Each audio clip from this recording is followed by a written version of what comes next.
Okay. We should be live, guys. We can chat for a bit and wait for people to funnel in. But yeah, how you guys doing? How you feeling? Eduardo and David just came off some really good tournament results, so I'm sure you guys are feeling pretty good with your golden tickets and your free flights.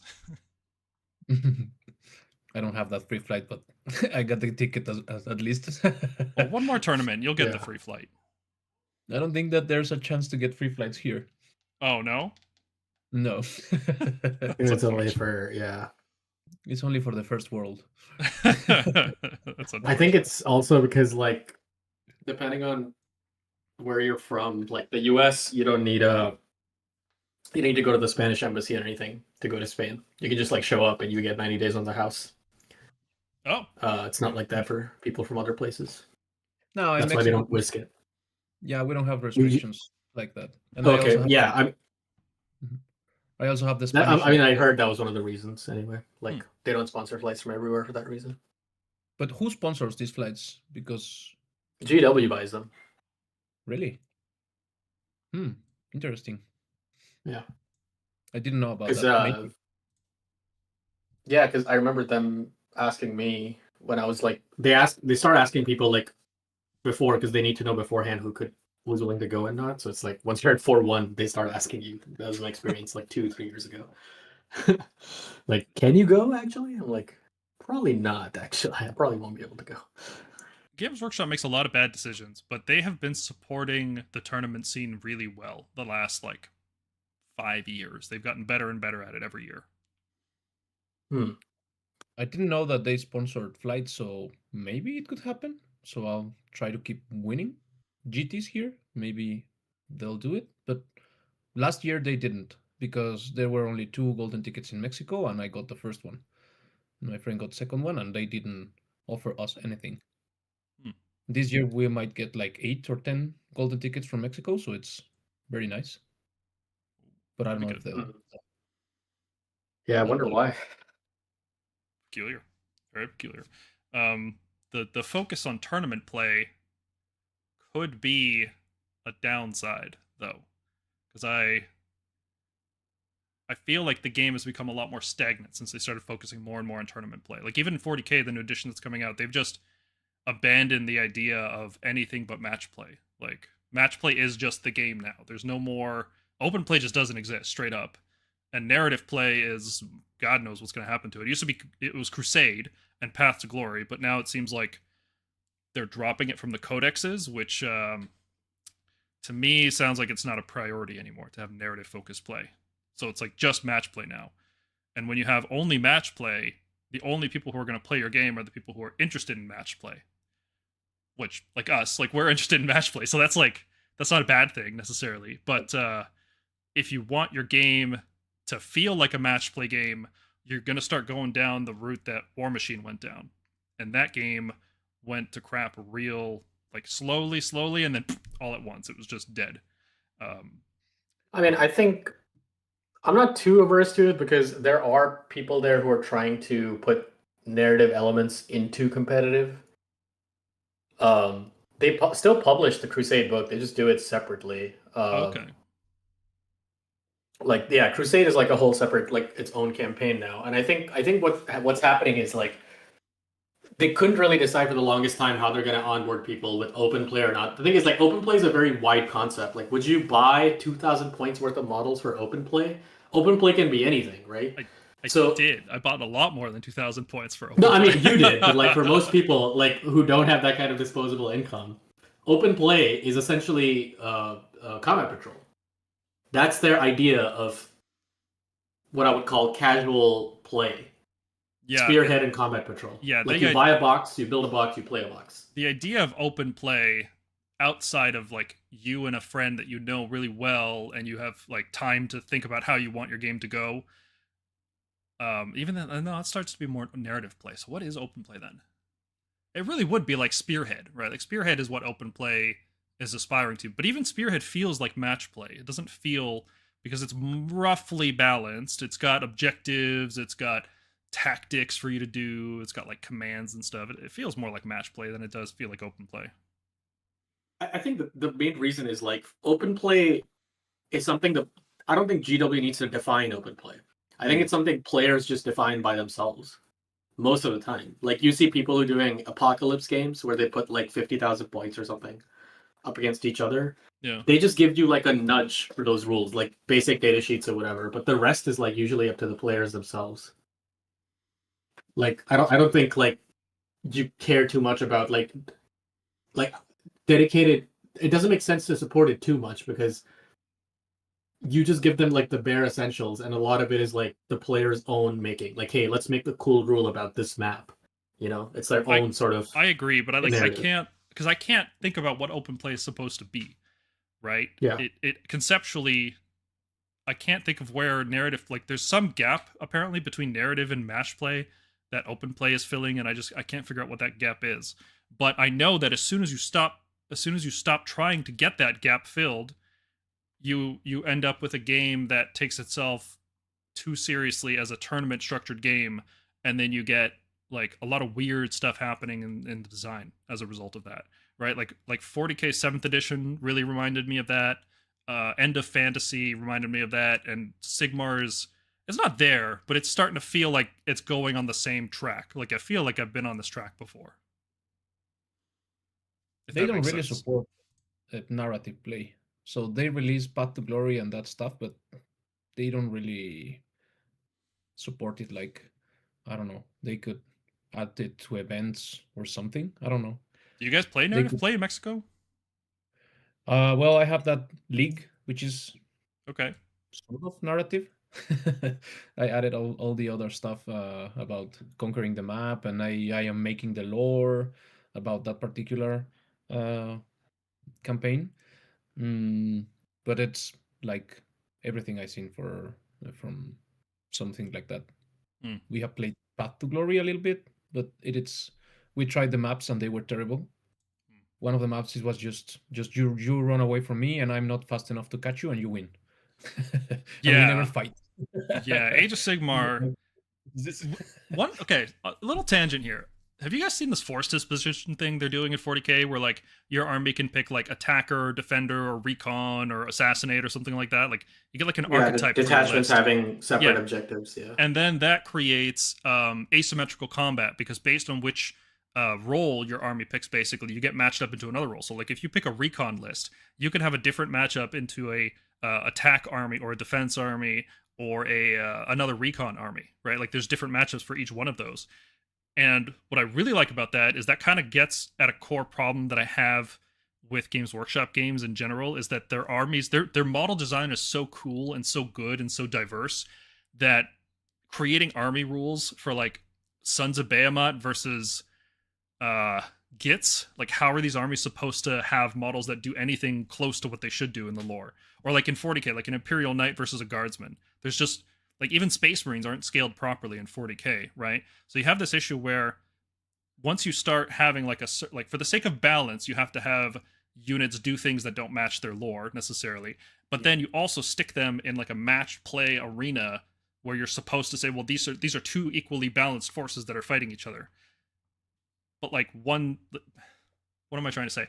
Asymmetrical combat is really, really good, I think. As an idea, it's a really, really good idea because the goal of your army shouldn't necessarily be the exact same goal of the other army, right? Like there should be situations where you're like, you're a platoon of guardsmen that are stuck inside a building and are just trying to hold out long enough for reinforcements to arrive, right? That creates like a natural story, and like you can't do that with the way 40k is designed in 10th edition, which is like, no, I need to stand on circles, I need to trade units, I need to play, like every army is more or less doing the same thing. And I really like the idea of having your army just does something, your whole goal of the game is different than your opponent. I really like that idea, and I think that would be really awesome in Age of Sigmar. I mean, I like the idea. I think the main issue with that is GW comes up with really cool ideas and then almost always like mucks it up in execution. Or and so when they nail it, they get rid of it way too soon. Yeah. Like my thing is like there's a very real chance we get a 40k 11th edition where sure we have these different force dispositions with different, I guess, objectives, but ultimately 2 of them are better than anything else. So every player gets funneled into recon and say search and destroy. You know what I mean? But that will depend on the detachments, though, right? So they could find it could be another balance tuning knob where it's like, well, this detachment's doing really well because it gets access to, recon, let's say, and recon is the best one. So what if we just take recon away from it? Like now it doesn't have the recon tag; it has this tag instead. Sure, but yeah, or they could like increase the detachment points or something. Like that's yeah. I mean, there's a lot of things they can do. It gives the different levers. Yeah, that's one of the things that's kind of made me mad about AOS. It's like all tactics have essentially boiled down to restless energy, master the paths, and then for armies that have deep strike, like Soul by Wave Lords, they go for scouting force because it's like the easiest thing to do for them. Well, your scouts can't be from reserve, but like if you revive units, yeah. Right. Yeah. Revive. That's what I mean. Yeah. So like Oh, you God, just okay. Let's talk about that, right? Let's talk about the state of the game, right? Yeah. I think this might be the worst season of Age of Sigmar since like it's up there with like the Bounty Hunter season in terms of like not having that much fun for me. The rules are very stagnant. The battle tactics especially are really poorly balanced, so there's not a lot of variety. And there's only like 6 battle plans that people really play. It's weird to see anything except like the normal 6, And they're all 6 of those are kind of the same, like really far spread out on the sides kind of battle plan. So there's not a lot of variety. I like the battle plans. I just don't like the same battle tactics showing up in basically every list. Like every list that I'm fighting has Master of the Pats and Restless Energy. Restless Energy is the constant, and then Master of the Pats and Scouting Force. That's basically what you get. The rare army sometimes I call it a trap, but like people, especially with how fast some of these armies are, but like intercept and recover, you'll see like once in a blue moon. Yeah. But it's such a trap, especially when things like Nurgle and Tzeentch are in the meta. That's like, what are we doing? Well, it's good against Tzeentch because if Tzeentch starts to uppy down either units, they get free treasures, and that's pretty sick. But but they can also just point, like if you don't have shooting, for instance, they can just point it at like Kairos on like a couple of backline units. If you don't have shooting, why are you picking intercept? That's just crazy. Yeah. The idea of like tabling an opponent, I will say that is one good thing about the state of the game. I don't think it's specific to the season, but the game feels the right amount of lethal right now for the first time in a very long time. Second edition was way too lethal. All of third edition felt like the game was way too lethal. Start of fourth edition even felt way too lethal because like 3-inch pile-in range with 3-inch combat range and the double fighting on stuff that was silly. Yeah, and the special assignment boosted damage too. The game actually feels like there's a little bit of back and forth in units. You're not just killing each other constantly, like, which has me worried actually. I think they may have overdone it. They've increased some of the defense on some of the stuff. I mean, like Nurgle is obviously super tanky. Yeah. Despite all the ward hate, they just have so many debuffs like -1 to hit, -1 to wound, and then if you get in combat, they wear you down. It feels very thematic, but there are certainly trap armies. I mean, Luminet's struggling with damage. I mean, they've always struggled with damage, but like, I don't know what these Luminet lists are doing to win. Like, their damage feels so bad. Yeah, they need to always 2-on-1. Like, they always have to double team a unit in order to kill it. Almost always. Like, I'll have Desolators in cover get charged by Dawn Riders, and I lose 2 models, and I'm like, oh, well, hold on, I should have been wiped out. What happened here? Like, where did the damage in this army come from? Yeah, that's the problem with Luminet, honestly. And Eltharion is so whiffy. Yeah. He gave me such a hard time this tournament. It made me lose against Seraphon. There was a Carnosaur with 6 wounds left, and Eltharion piled in and tried to kill it and did 1 damage. And then he got hit back by 1 Agradon, 1 Skink, and the Carnosaur, and he died. Yeah, rerolls have to come back, right? Like, we need rerolls back in this game. This is crazy. Yeah, it's stupid. With -1 to hit and -1 to wound. It was insane. But, well, yeah, that's my problem with Luminet. I also feel like it should be... If I were Games Workshop, I would just reduce the cost of all the armies by 15%. So we can have more stuff on the table. Yeah. So we can play screens, we can play go and grab objectives without sacrificing stuff. The the gap between elite armies and horde armies, it's starting to look very Yeah, very some of bad. the I think older armies could probably afford to gain a few points. I Yeah, don't you know. can I reach don't know because we're due for a battle scroll too, right? In like a month or whatever. It's not going to I would be go. that major, right? Because it's happening at the same time as the General's Handbook. So they're going to Yeah. be a little bit more reserved than they would be if it was, say, the fall battle scroll or the winter battle scroll. Those are usually a lot more Yeah. impactful on balance. Can't wait for long strikes to go up once they remove obscuring. They can't, right? Like if long strikes go up even 10 more points, we're just dropping them and we're taking the city's No, RORs. yeah, Yeah. exactly. I would take the city's ROR.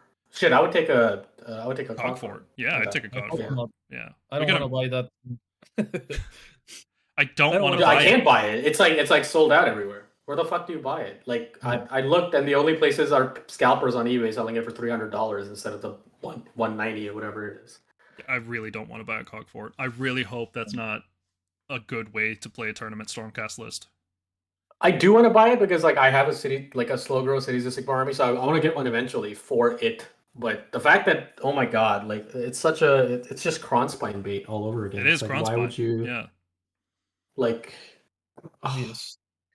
In some army, it's gonna be so good. Anything where you can like hide it from shooting entirely, like even if you could hide 20 watt swords, you know what I mean, from shooting, Mm-hmm. or make them invisible, or give them +1 to wound. Like that's just so strong. Like, Yep. ugh. Anyway. Ironjaw's probably loves a Cogfort. Being able to hide like 10 brutes. Pretty good. Can't be reinforced. Oh, You sorry, mean from can't be shooting? reinforced. Yeah, from shooting. Oh yeah. We'll see. Yeah. Well, we'll see what happens. Obscuring is like. So what? How did you guys feel about obscuring in the season? I am a little bit sick of it. It's too much. Some maps, it's just like, okay, I'm not gonna shoot. Yeah. It's designed to buff the units that already have the best help against shooting already, right? Infantry Yeah. and cavalry, by their Yes. nature of having higher health totals for their cost, and being running. able to rally usually better than other units, they benefit more from shooting protection because now the only way to get to them is through melee, and they are taking up a huge amount of space.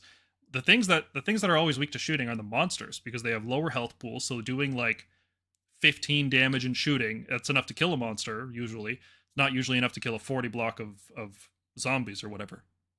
So they created a rule that doubles down on unit strengths, which is very peculiar.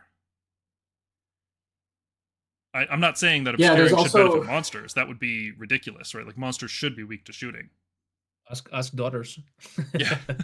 I mean, yeah, they just get to hide everything. And yeah, like Pi said, for the well-being of the other books, hope that Nihon and Ossiar book writers aren't the ones in either. Yeah, their book writing is. I hate these swings in quality. It's like nobody. There's no like. I don't know if any of you work in like software. It's like you put a pull request on GitHub, right? And everybody on the team or like the reviewers get to read it. And then they recommend changes based on like an overarching design philosophy. Like, hey, this doesn't work, this does. They clearly don't have that. It's very much a very like sectioned off. Everyone's just merging to master on their own. And it's like, yeah, how are some of these books being written with like you have a whole page of like fun rules. Almost every war scroll has something fun, and then there's just like complete duds in some of these books. It's like, what is happening? I It's think it's. very, Go ahead. very clearly that the Night Hunt book was not written by the same people as the Luminet or the Daughters book. I think it's a matter of time. That's my Yeah. that's my impression. Yes. Is that some books run out of time and budget because for one reason or another, it doesn't seem either they're not budgeting the same amount of time to them, or maybe they're assigning people who aren't inspired by them, or maybe some of the changes they're doing require a lot more time and effort than others. Like the Night Haunt book is going in the right direction, moving them to, instead of being 4-up ethereal, they like redesigned every unit, which is cool. Yep. But then they didn't actually do anything with the units. They just like, oh, they're stat sticks, basically. It's like they just didn't. They ran out of time. Like if they had another, I don't know how long they would need. 3 months, another pass, another tuning pass, just like create more interesting abilities for these units. Like that book would be a banger. Like it would be so good. Yeah, the units are terrible. The And change to ethereal was the right one, but the units are terrible. They don't do anything. And OBR is like the RDP feels so half baked.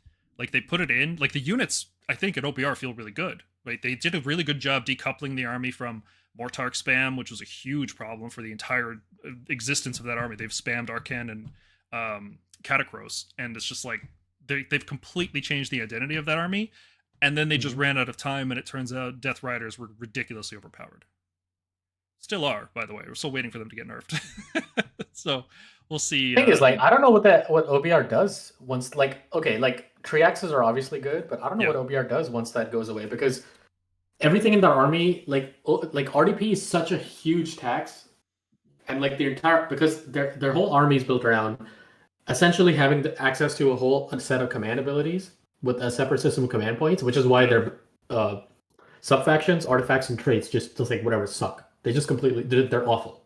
Yeah. But it's okay because you have a whole different command point system for all these cool buffs that you can give to any unit. But if you reinforce a unit like you typically want, like Morghast, like congratulations, you get to use 2 RDP abilities a turn in a battle round if you're lucky. And the RDP abilities are not exciting. They're exactly what you had before, but also Triaxes ignore wards now. Like it's so lackluster. The ability is you have 5 of ward in all your army. Yeah. Hey, that thing that we balanced your army around before, here you go again. Like it doesn't feel like a change, even though it is a really big change. It doesn't feel like a change. So that book kind of fell flat too. Yeah, when I was playing against it, it was like, okay, you have 6 points and you can use it for a 5 of ward save. Okay, I'm gonna shoot you here, 5 of ward save. Okay, now I'm going to shoot you here, 5 of ward save. What? Can you do that again? Yes, again, 5 of ward save. Oh my god, this is so terrible. Yeah. As for what they do when they nerf Cavalos, I think they go into like a grindy style because they'll nerf the Cavalos and then OBR will drop tremendously, and then they'll drop a bunch of points, and then people will spam like Mortarks and Mortis, Mortec Guard, not Mortark, sorry, Morghast. And they'll do like that Phalanx thing that I talked about because they're actually surprisingly good at taking charges. They're a tough army to crack. They can really take a hit really well. They can do a Phalanx situation like with Shield Annihilators. They do that really well. They just don't get out of that position well, unfortunately. And their enhancements are just complete ass. Like, if the rumor of the General's Handbook giving new enhancements is true, I think OBR have something to look forward to there. Let's hope it is. I don't know. Yeah, like that's mainly what that's what I think about. Like when we think about the state of the game and the season, it feels stagnant. The seasonal rules aren't good enough. The missions are nice, but like if everyone does the same secondaries, then the game gets stale fast. The only thing really holding it up is the Scourge of Gyran War Scrolls and abilities that they gave to people. But like the thing is, even that has been surpassed because we pretty much have most of the books. Yeah. Like we're missing what? Ogres, Seraphon, and Fire Slayers, right? That's it. Behemoth. Slanesh is around the corner, but yeah. Yeah, it's too long. I think it's been too long. Their battle tactics didn't feel that bad before, but now they are just tiring. The battle tomes that came out since starting with Nurgle, I'd say, have been such a huge improvement over the rest that it feels like we had a second Scourge of Gyran, but only some armies got to use it. You know? Yeah. Yeah. Yeah, it's wild because the last wave of books is where we're seeing Scourge of Gyran rules show up in a better way in their books. Yeah. Like the OBR Scourge of Gyran update is virtually useless. They just gave them the Scourge of Gyran update in their book. Yeah. So like I remember when the Scourge of Gyran stuff started, I was like, this doesn't feel like enough. Like it won't feel good a year from now, and it doesn't. But it's not even because that stuff feels outdated. It's because everything else just got so much better than the Scourge of Gyran stuff. It's like, it's so weird, man. So like, what are they going to do with it? They still haven't announced what's actually happening with it. They were supposed to say something in the new year, right? They made an announcement that there would be an announcement in the new year. That was 5 months ago, almost 6 months now. Still don't know what's happening. So like, are you getting into Stormcast and you want to buy Irridin? Is it good? I don't know. We don't know. 2 weeks from now, it could be complete garbage again, you know? Buy it. It's a beautiful model. Buy it. I mean, it's a beautiful model, but I can't imagine they wouldn't. I mean, what is that? Would they really stick us with the Battle Mage on Bird War Scroll? That's not Irritant. That I refuse to identify it like that. It's like that's Irritant. It's like that, like what are we doing? Look, it being a banger model does not matter. Just look at the Toralon and how the rules for it were just consistently made for its entire existence. Okay, but I could argue that this was before, like, they never changed War Scrolls like this. They like actively do that now. Toleron is from a different time, and two, they didn't care after that because it was mid, They were but getting rid of they were it, about to retire it, so no point changing it. But the fact that Irritant essentially her new War Scroll has nothing to do with her old War Scroll at all, other than sharing like a. Actually, no, she doesn't even have a 4-up ignore. She has a 3-up ignore. So yeah, it doesn't share anything with that old War Scroll. So they knew they messed up. Yeah. I hope she's. And like, it's like, look at the Lord. What is it? Vigilant on Griff. I don't remember what that bird is called. Yeah, Griff Stalker. More Griff or Griff Stalker? Yeah, Griff Stalker, the big one, the 180.1 that started at 200. Yeah, he started at 290. Like he's 180 now. Like yeah, the big one, and it's 180 points. And I looked at it. I'm like, wait a minute. This is just a Fulminator unit. Yeah. It's a 12-wound Fulminator. Yep. So it's better. It has more health than a Fulminator, and it can get a 5-up board. Yeah. And it does it can take enhancements, and it flies. Yeah. And what else? Not guarded hero. But that's like, you're investing into something that's not good. Like if I could give the Fulminators a single unreinforced unit of Fulminators an upgrade for like, let's say 20 points, which 40k has that now, by the way. You can give upgrades to units. It's cool. So I wouldn't do that to a single unreinforced unit of Fulminators. So like, it's a flank unit. Logic. It competes with Stormstrike Paladors. It's not good though.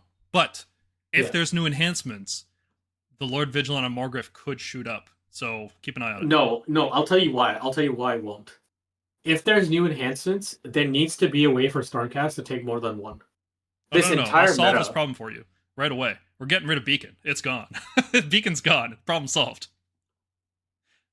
Yeah, that's true. Yeah, that will solve it. Yeah, that will solve it. Yeah. Because I look at it, I'm like, what is it? The Sigil of Morta was actually pretty good. So like good. when I look at it as like, I judge it as like a pure artifact. It's actually pretty good. The only thing I don't like is, like, it never saw play because Beacon is so good. And when you're not Same using thing Beacon, with, like, you use Quicksilver Draft. Yeah, and they gave us like these new traits. One was the one that shuts off rampages or something. No. What traits do we have? I don't even know anything other than legendary tenacity. We have tenacity, finest hour every player turn, and the intense piety, which reduces casting and prayer rolls. No, if you're roll 3-up. No, hell no. So okay, so the finest hour. The thing is, the finest hour thing is actually pretty good, but most of our heroes are already winning on 2s. The best hero to take it on is a Knight Draconis. The Star Drake is not known for its damage. Finest hour does not affect companions. If they changed it to say like, I don't know, but it wouldn't even matter. Most of our companions wound on 2s anyway. That's true. More So Griff might be the case for it. It's very weird. Like I don't. Yeah, the I don't know what +5 that's control. supposed to be. There's so many 10 control monsters in the game now. You can't even take control away from them if you use that. Yeah. What it should do is just let you use finest hour once per game. Or no, how would that work? There should be like a battle trait that lets you finest hour in the enemy turn instead. It makes the ability once per round instead of once per turn. That would be awesome. That would be a sick battle trait. Or It's battle like- formation, whatever. Better would have been it can declare finest hour in addition to your own turn. It can declare it in the enemy turn. Yeah. Like that, I think would have helped. Yeah. So the game feels stale. The new books are way more interesting, and it feels bad to be playing an old book. I can't even imagine if you were playing like, what were the first 5 books? Like Orcs, Stormcast, Skaven. Skaven's doing okay. Oh, slaves are Slaves. It's gotta feel so bad to be slaves. You knew it was coming too, right? Like if you're a slaves player, you're like, well, we can't pivot. We have nothing to pivot to. We do one thing, it'll get nerfed, and then we'll be useless the whole edition. Yeah. Well, I think obscuring messes with them more than anything because Bellacor's main thing is locking you down, and if you can just hold all your guys obscured, then he can't lock down your hammer. Yeah. Yeah. That's what I think that loses them more games than you think. Their main way was we will go all in, and then on your turn, I'm gonna lock down your main hammer. Such a boring army to play and play against. Yeah, I don't know what it's supposed to be. Like this is gonna sound strange. They're like worse Oranges. Yeah. right? They're doing what Ironjawz wishes it could do. Ironjawz wishes it Yeah. could be slaves. Yep. No, I think it's the other way around now. Ironjawz has better movement. Their monster truck units, the ones Rob likes to run, are actually fun. Slaves is literally all infantry and basic cavalry. Like it's like a very meat and potatoes Warhammer, but they have no teleports. They have nothing like that. And I think they just need better. Like this is gonna sound bad, but it's like nobody has. They never could innovate anything beyond the banner and the mark system, right? Like they haven't really innovated in that army beyond that. I think you could do a lot with it though.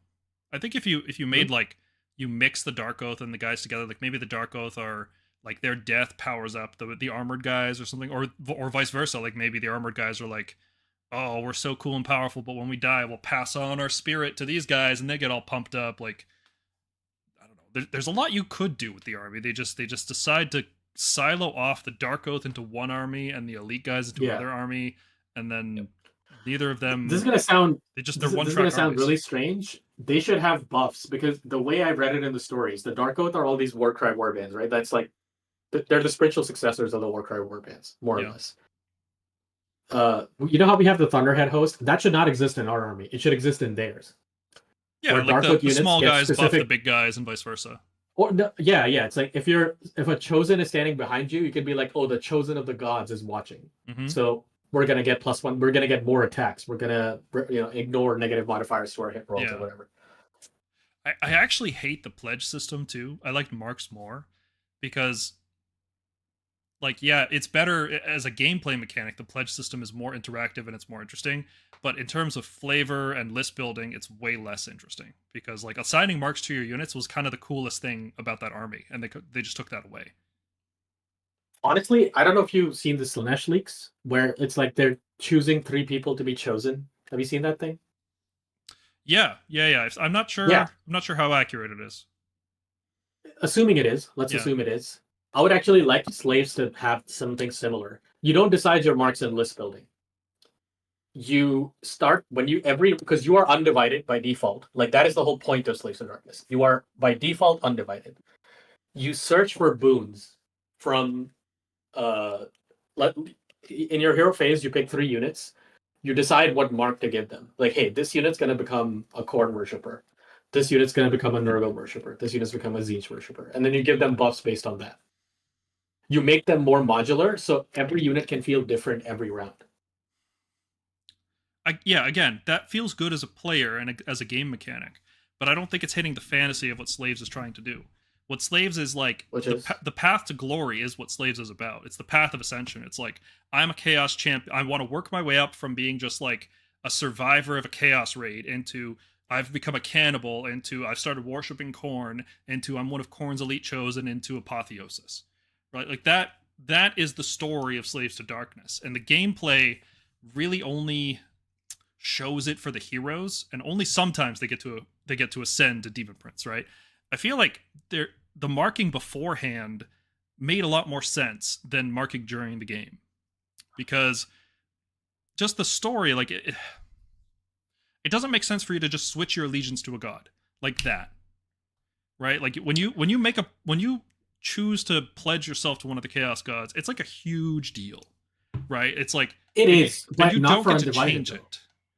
No. But that's what separates the undivided. Because what separates you from like a Maggotkin of Nurgle Blightlord as a chosen is you can go after Nurgle's gifts, but not commit to Nurgle entirely. Yeah, see, I don't think that's right. That doesn't sound right. Because the thing mark is, of chaos is because that's what the Dark Oath do. That's the thing, right? Because you're like you said, the Dark Oath and Slaves, the armor dudes are so separate right now. If you look at the Dark Oath story, they never actually commit themselves to one god ever. They literally just go out searching for power in whatever form it can be found. But once they start committing more and more to one god, they turn into those god-specific cultists, like the guys who worship the Karanax Claws, right? Like those are Dark Oath who worship Khorne. They follow the path and they're on the Khorne path, right? I think what they're saying in chat here, Catharsis Chaser is saying, I think they need to lean more into the marks and give more techie rules and static bonuses. Marks need to level up for doing things the gods would like. I think that's right.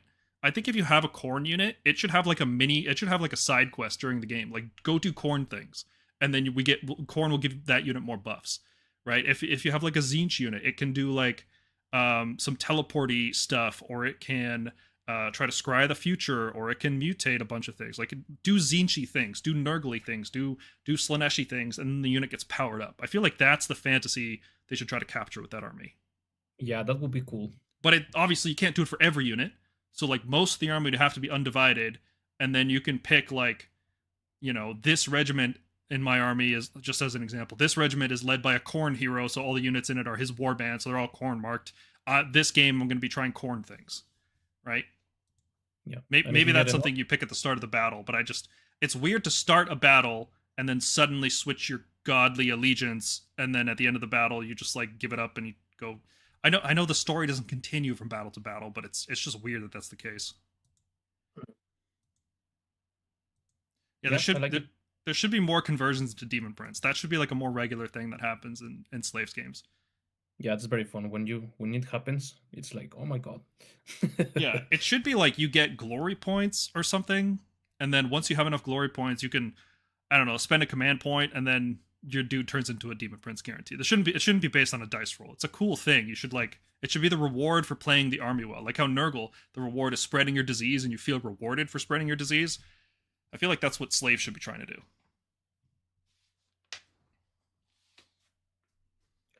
Anyway, we got really far off topic.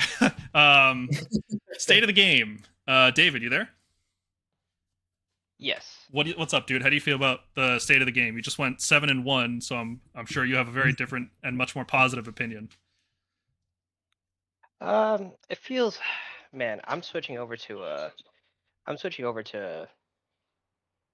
cities, but it was good to give Stormcast a last hoorah.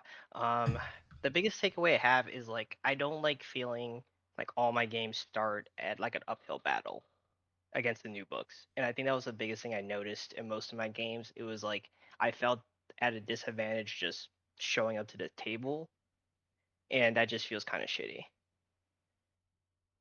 You know what feels the worst about it is that like the way these armies are winning is because they're just overtuned. It seems they're not it's not like a strategic advantage. They're like -1/-1 and 5-up wards. Doesn't feel like somebody's outplaying you. It feels like you're playing an old version of the game. Like you haven't gotten the update yet. Like it feels like I'm trying to hit you with a stick. I was like, imagine if I had like 210 point Paladors again and like 100 point long strikes, right? It was like, yeah, that was clearly an undertune. Like somebody else would feel like they're coming up to that game feeling like at a disadvantage, but now it's just reversed. Yeah. Yeah, but that is what always happens, right? With the first books. It does always happen. I'd say this time feels better than every other time in history. Honestly, this is the best the power creep is. It's still power creep. It still feels bad, but it was much worse in 2nd and 3rd edition. I think the main feeling that I'm having right now is when I fight some of these newer war schools, it's like, okay, when you fight an army early on, you always feel like, oh, this is a dud war scroll in their army. Like, this is not a threat. It's in the way, but it's not a threat. It doesn't have anything cool that it's doing that can really stop me. It's just there as like bodies for, that's the meat of their army. This is just there. That feeling is going away from me. I feel like everything has a purpose in the newer armies. You know, it's no longer like if I see 10 thralls, I'm not scared about 10 thralls are not doing anything that's like scaring me. 10 ard boys aren't doing anything that's like really scaring me. But if I see 10 steel helms, I'm like, okay, it's protecting their mains 10 gallants or like cavaliers. If I see what is it, the plague bearers, I guess, or like rot swords, I'm like, okay, these guys are going to be really tough to kill. They're going to have a -1 to wound on them. They're going to pass disease onto me. If I see like Zangors, I'm like, okay, these guys are just a screen, but they can just suddenly rush up and put 2 damage attacks into me. You know, crit mortals or something, like some crazy thing. So it's like the threat density for some of these older armies has increased for against when they play a newer army. Whereas some of their own war skills are not threats at all. That's how I feel personally. Yeah, there's no chaff. Well, there is. No, that's the thing. There is chaff. But well, they are the chaff is... Yeah, it's like the chaff is actually has the role of a chaff. It's not you're not taking chaff because this war scroll doesn't do anything, so I'm gonna take it as chaff. You're taking chaff because they actually designed a unit to be chaff. Like free guild steel helms are designed as chaff. Thralls just get put into chaff because nobody wants to play them because they suck. Yeah. Mhm. Steel helms are so good. Good God. I can't believe how good that ability is. That's insane. Yeah. Oh my god. Can you imagine if Vindictors had that? Like if they take a charge, you have to fight them. Or Griffhounds. Like- Or anything. Or just like bring back 2-inch and 1-inch weapons and just let everyone do that. That's what it was. Good lord. Okay. Other thing with state of the game. Obviously, there's a new edition of 40k coming out, and a lot of people are very excited. So we're in that weird time of year. Unfortunately, Age of Sigmar edition always comes out the year after the 40k edition, so there's always going to be the last year of Age of Sigmar because it's a 3-year cycle where 40k is hot and new. I think we got lucky last time when 10th edition came out. People were not happy about it. It was not well received for like a year until they started fixing it. So that gave Age of Sigmar 3rd edition some time to shine. I don't know. I don't think it's going to happen this time. I think they did a pretty good job with 11th edition from what I've seen. It feels weird because it's like I remember not too long ago, everybody was complaining that 6 months were too short, but now everybody's feeling 1 year's too long. So it's like it's this weird balancing of like, how do you keep the year? So I have to buy a $60 book every 6 months, but also keep it fresh. And it seems like they haven't figured that out yet. So for people who don't know, there was a short period of time in 3rd edition Age of Sigmar where instead of doing one General's Handbook in the summer that changed everything, they did 2 General's Handbooks. They did one in the summer and one in the winter, and it was an experiment. It was great. Oh, well, for some people, it was really great. People like us who play a lot and love to talk about the game and just do a lot of thinking about the game, it was great.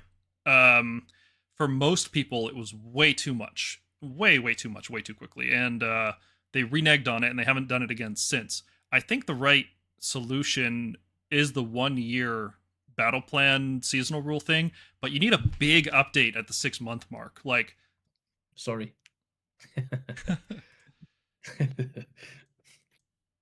okay, I think we're back. I hope so. We're always sorry. Sorry, guys. Let us know in the chat if we are back, because I've never actually had that happen during a live stream before. I think we're back.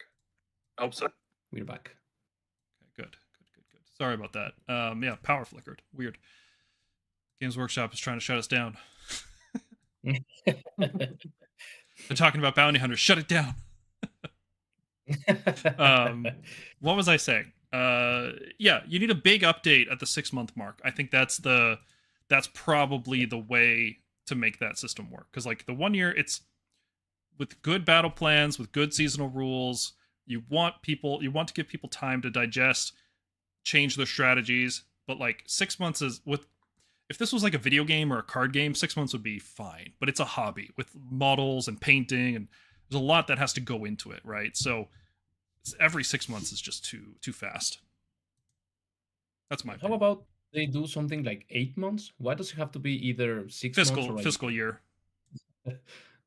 Well, yeah, their fiscal year starts next quarterly week. results.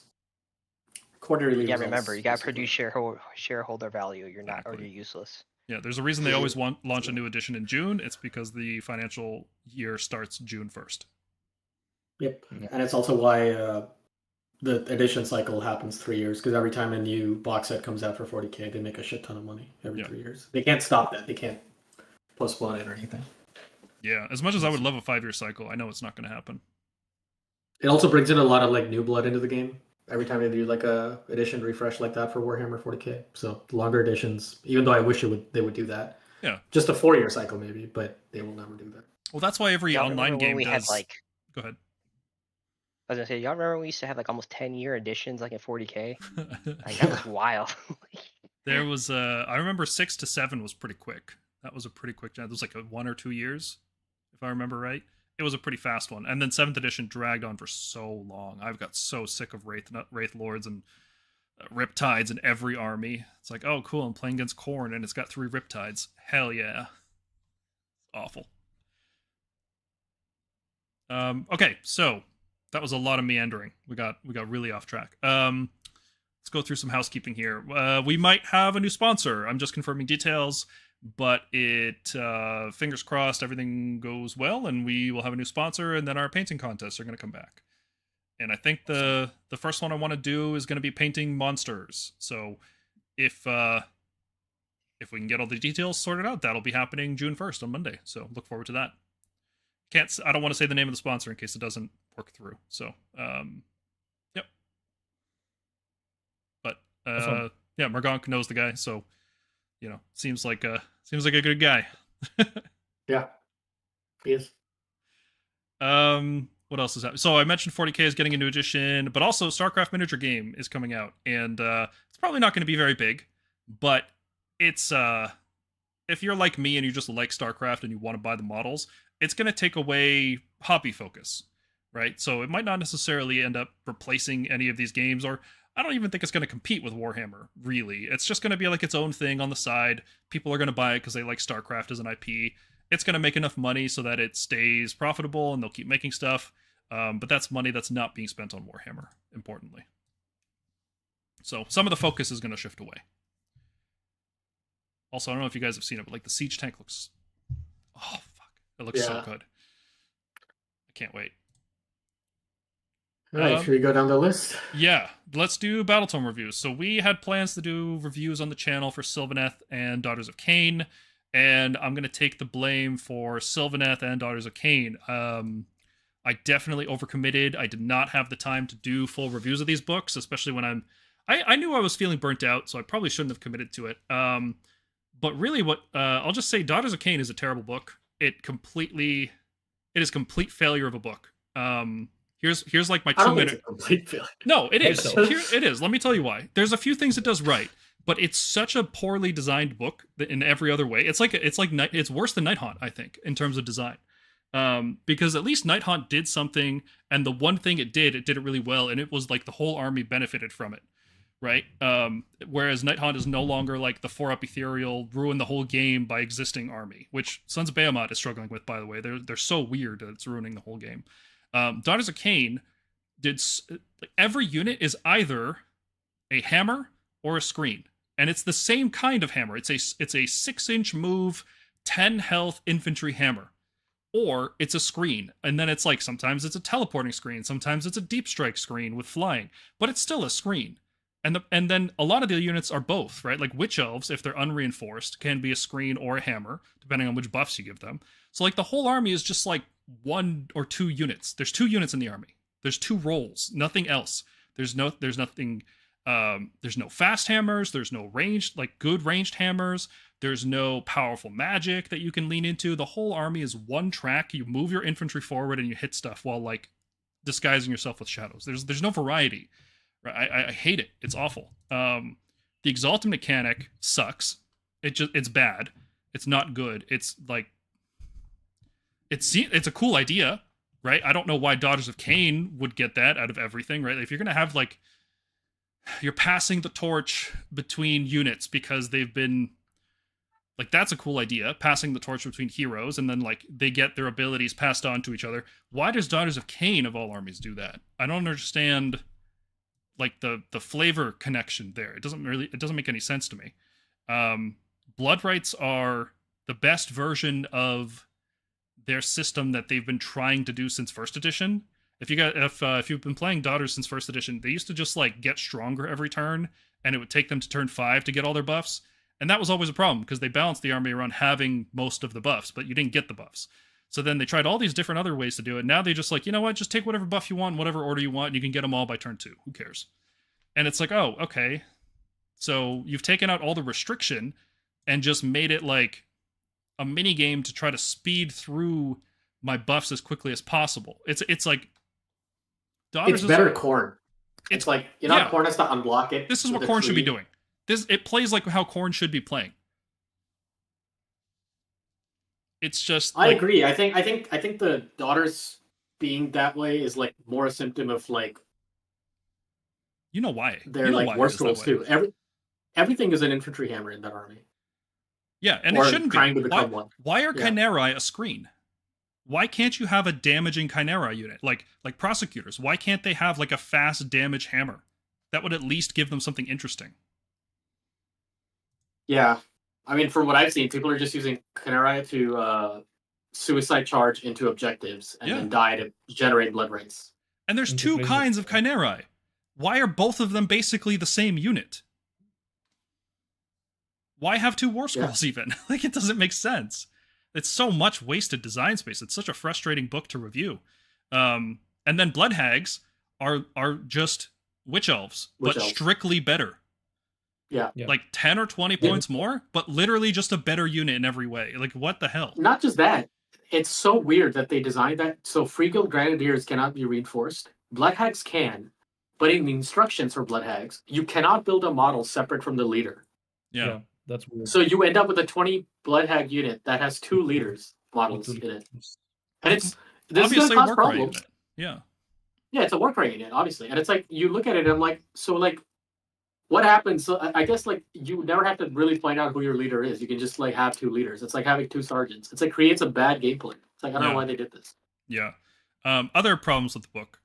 It's a buff army, and the buffs are so reliable that you don't really feel like you're buffing your army. It feels like anytime you don't have them up, you're doing it wrong, right? Instead of being rewarded for getting buffed, you're getting punished for not being buffed. That's a fine line to ride with a buff army. And I feel like stuff like Mind Razor in previous editions where it was casting on an 8 and you didn't have a +1 to cast, like when Mind Razor was up, you felt great. When Mind Razor wasn't up, you like, it sucked, right? So that was too binary. But now they just like, you know what? You just get Mind Razor. You get all your buffs. There's just like, it's almost guaranteed that you have all of your buffs up, which doesn't create any kind of meaningful tension in the game. It's like, oh, I have it or I don't, right? It's so reliable that you're going to have it almost all the time. And I know I complain about 3-ups being unreliable, but like this is too much, right? Like if everybody has 2-up rerollable buffs, why even have a dice roll at that point? It's just make it guaranteed. Marathi, here's another thing I dislike. Marathi is actually a really good design compared to what she was before. They finally fired the guy who was in love with Marathi's Iron Heart, and she actually has like rules that aren't a miserable thing to play against now. It feels fair. But then they gave her the ability that anytime a unit dies, she gets to normal move or retreat, which is great. So she's a must-have, especially now that the one weakness she has to shooting is completely negated by a battle trait. You just have to take Marathi, and you have to take the snakes. I haven't talked about the snakes yet. Somebody forgot that they buffed their health to 3. And then they kept the points the same. So every Daughters of Cain list is Marathi and as many snakes as you can fit. And then the terrain piece. That's the core of every list. Like you bring a couple screens and then it's really just a game of min-maxing snakes. Just so many problems with this book. And yeah, I don't like it. I didn't want to do a review for it because it just pissed me off. It's really bad. Yeah, it has problems for sure. I don't think it's that bad, but yes, you have a very valid point. The Witch Elves, for example, when I read them, was like, why in hell would I take this? They don't bring anything. They have +1 rend when they charge. The other ones have +1 rend by themselves. And a 5-up save. And a 5-up save. So why? I don't know. And if you want to go into the defensive style, the other ones are giving you -1 to hit and wound. So I don't see a point. Just 1 point of rent, I don't see the point. They are gonna drop in points and they're gonna become screens. Yeah, that's one thing. The mechanic, it's fun. I like it.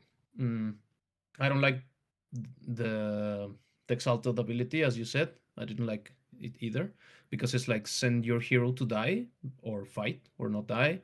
So it's weird. It's one of those mechanics that people will just ignore you and you won't be able to do much. And the exalted abilities aren't like huge or anything. It's nothing on the scale of like Marathi getting to move after a unit dies. It's nothing, or it's not even like a buff usually. It's just a +1 rend and yeah, it's really underwhelming. So then the Sylvaneth book, we were writing a review for this, and I think this army is great. I think the design of Sylvaneth, they do a lot of cool things. They have Drycha doing cool stuff. They've got the strike first mechanic, which I was very worried that having a because I played a lot of second edition against Fire Slayers, and I played as Fire Slayers, and I know how good it is to get strike first when an opponent charges you, and you have a high damage, high accuracy unit. Very useful, right?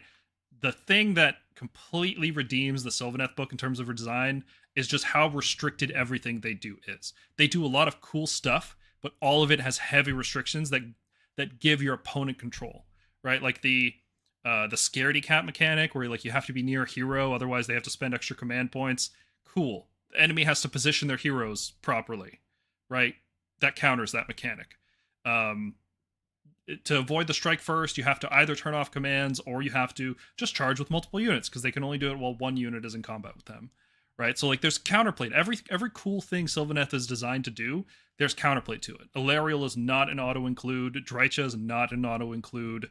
There is an auto include unit, and it's the Spite Riders. Those guys are insane. Like strike, no dice roll, strike and fade is insane. I can't believe that unit is allowed to exist in its current form. It's unbelievably good. The best screen in the game, -1 to hit and wound, 80 points, 20 guys.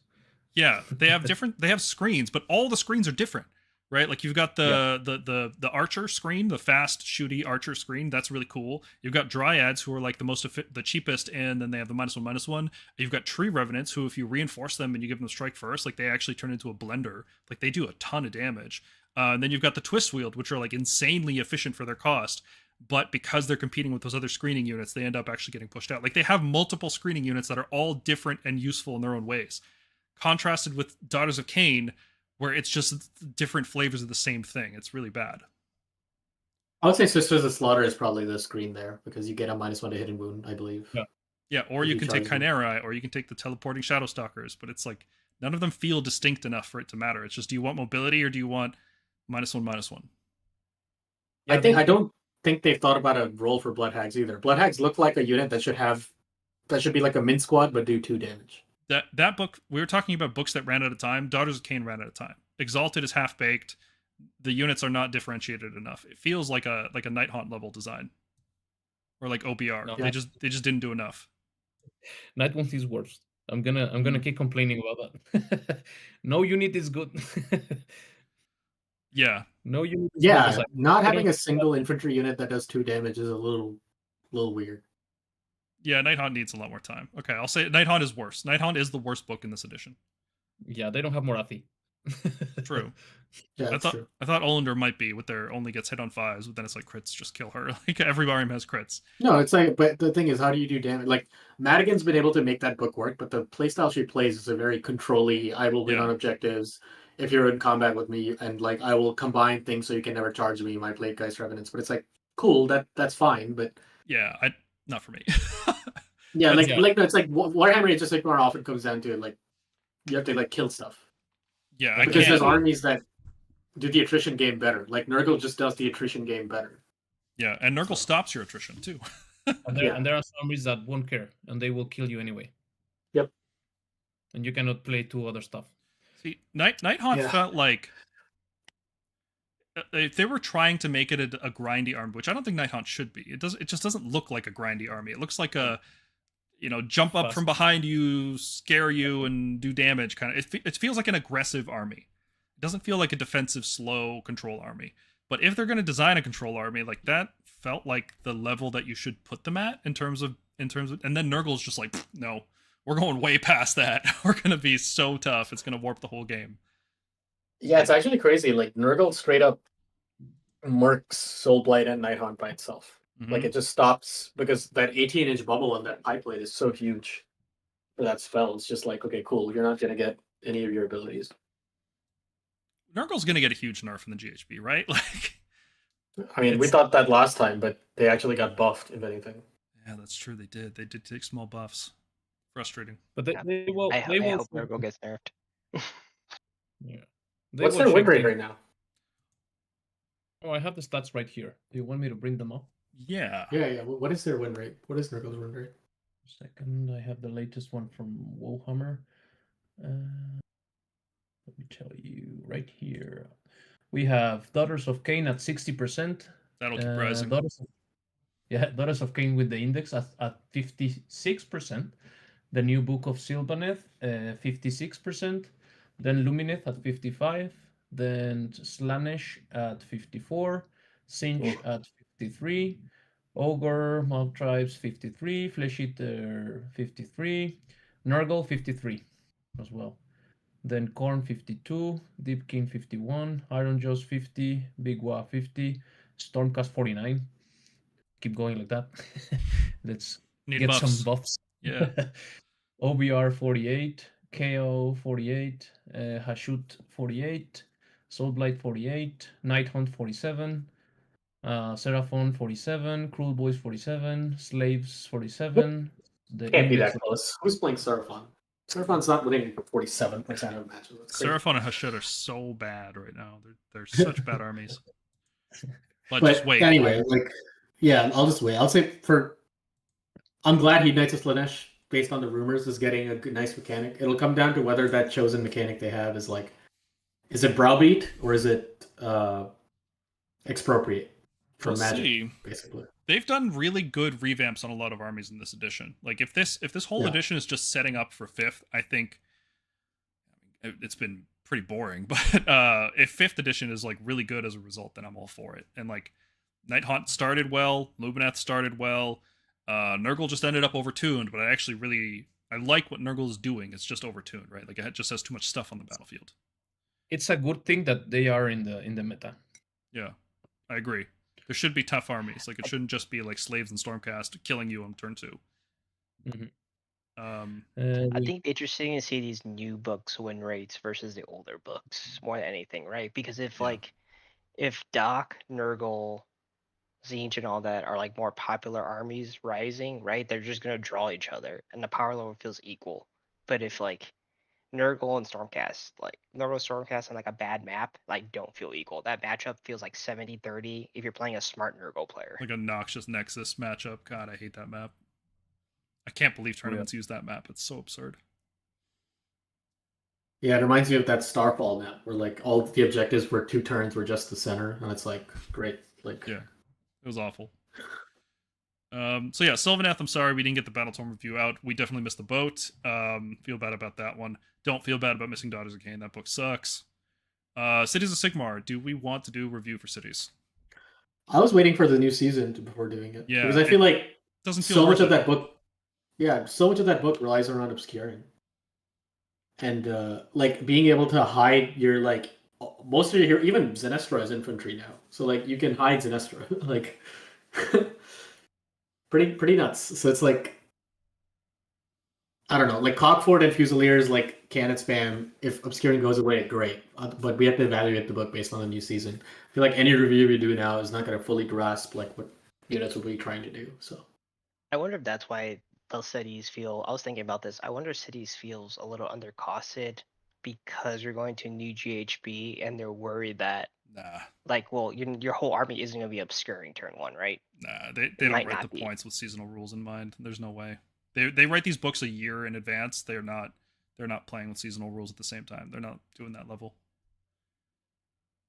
But I'm getting my cities up, so I'll let y'all know how cities goes. I just like the book. The book, it feels like every unit has like it's a well designed book in my opinion. Like every unit feels like it has like a use case. Like Except I could like look at something. There's one bad unit. Which is that? Fire Mage. Oh yeah, Fire Mage is terrible. Yeah. I mean, if you're just you're just a mortal wound fiend. I mean, I guess it's a cool model. It's not even a Mortal Wound Fiend. It's a sick model. Yeah, it's a sick model. If they had done something like the more times you get targeted, the more times this Fire Mage casts a spell, the fireball gets bigger and bigger. So you keep adding like you cast it again, so D3+1. You cast it again with countercast, D3+2, D3+3, D3+4. Like it keeps going up. Like that would have been cool, but yeah, it's not a Mortal Wound machine. It's terrible. Amethyst is really good though. What's crazy is like I was about to say that. I was like, the other mage is really good, but it's funny because it's probably like the 4th hero you take.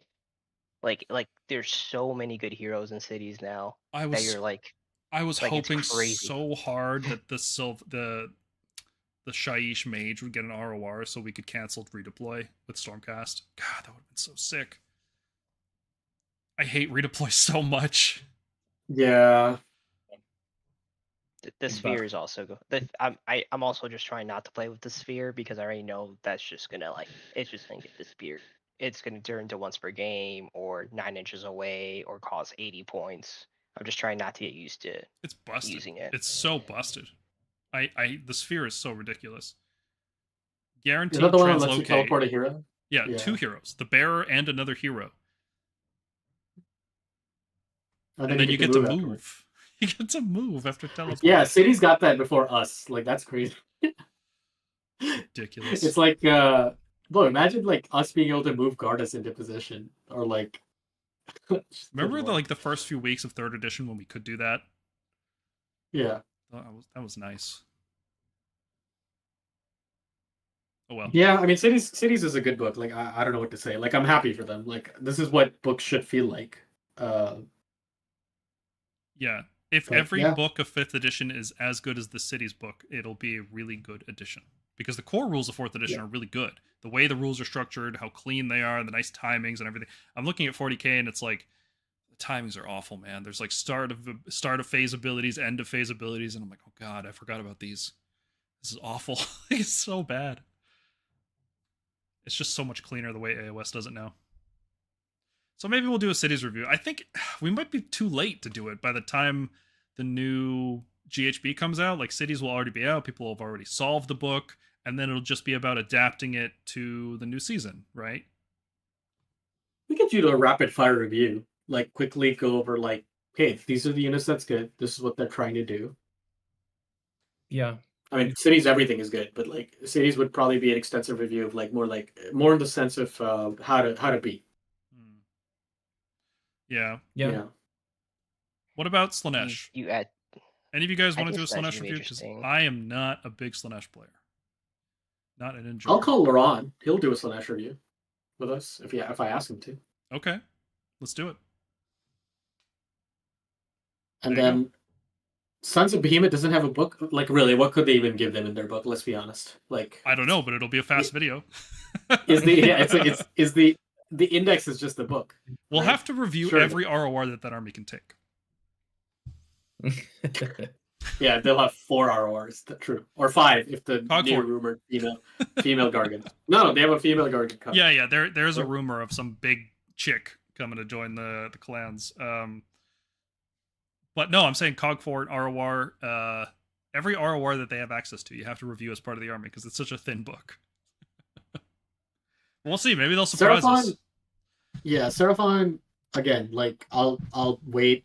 I mostly want the monsters to be refreshed before I buy into this army. Like I have the Carnosaur, but I do not want to buy the Bastillodon and that Engine of the Gods. I don't even want to buy the Pterodons necessarily. I feel like that model could use a refresh. Yeah. It does feel like everything that was from Warhammer Fantasy needs to be replaced. And they've done it mostly. Like Cities mostly done. Like Seraphon is the only one hanging on to the remnants of like that old. We need new old Skinks. stuff. We need Razordons to come back. We need new flyers. We need a big new flyer.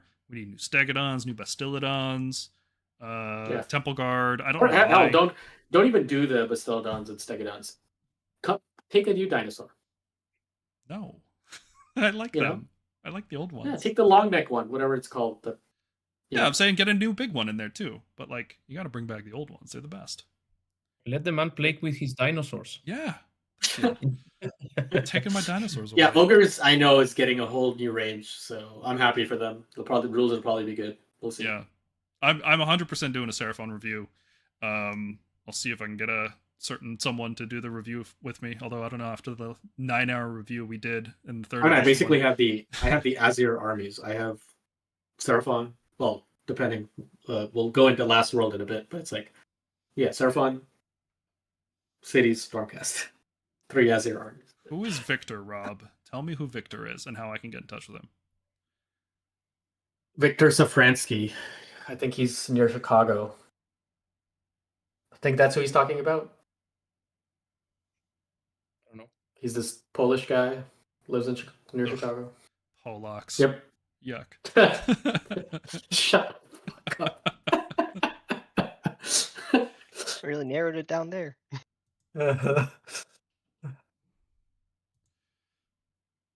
Ogres. Yeah, he's close to me. We can I can get in touch Okay. with him. I can Okay. talk to We him can do a about it. Heat Knights review and a Bamont review. Seraphon as well. Ogres. I don't know. I think for me to be interested in ogres, I have to see all the new models. Like it really will come down to that. Yeah. Their Yeah. their whole vibe. You know. And I then have a feeling- Kazalit is winter, so I don't even want to talk about it. So I'm doing Kazalit, baby. I think it's gonna be good. I hope so. Kazalit's the I hope last book of an Kazalit's good. edition, and it gets a full 6 months before the new edition. So it's not like Flesh Eaters last time around, you know, where you got like 2 months to enjoy it. Yeah, and I mean the thing is, since fifth is not a index edition, you basically get to have a book for the edition, and it's designed sort of with fifth in mind, more or less. Like all these new books feel pretty like if the rules don't change in fifth a whole lot, then they have solid foundations to be on. Whereas for us, Stormcast, I feel like we'll be getting our fourth edition book at the start of fifth edition. Yep, and the cycle repeats. The wheel turns. Yep. Every edition. All right, hopes and copes. Oh yeah, Hopes and GHB. copes. Let's talk GHB. The rumor for the General's Handbook. The first rumor I heard, and this was like 6 months ago, so it's probably fake. But the first rumor I heard was that it's focused on monsters. Right, the rules are focused on monsters. I don't think that's true. So I'm just going to discount that rumor because I haven't heard any corroborating evidence for that. The next rumor we've heard is that there's new universal enhancements, spell lores, heroic traits, maybe mount traits. A lot of it is replacing what was lost in Scourge of Gyran, but a lot of it will have point values as well. The rumors are about that, and that's got me pretty interested. That's the kind of thing that would keep the game fresh enough. As long as the artifacts and enhancements are different, like completely different from each other, and they all encourage different kinds of units and different kinds of playstyles, I think that's the kind of thing that could keep this game interesting enough for another year.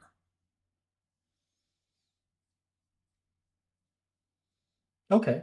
Yeah. Yeah, I'm excited to see what they have. Like if they have a Scourge of Garan thing, if they keep the Scourge of Garan in and they add some more updates for the older tomes in on top of that, and revise battle tactics a little, I think I'd be happy. My cope here is that they would actually like give us more interesting and like not necessarily universal because I feel like then it pivots everybody. It makes the game very samey again. But just interesting like battle formations for us. I feel like I hate the chamber system so much. They're bad. Our battle Like, it needs formations are more. real bad. It needs more. Like it can't just be Ruination gets a 5 award. I feel like that should just be a thing that you do, but it should be something more in addition to that, I feel like. It's really weird when like when you play Stormcast competitively and you go to tournaments and like your opponents try to figure out your tricks and you're like, what Tricks? What- did you read my war scroll? That's what I could do. That's that's it. That's where it ends. I've got Priest. He can translocate. That's end of tricks.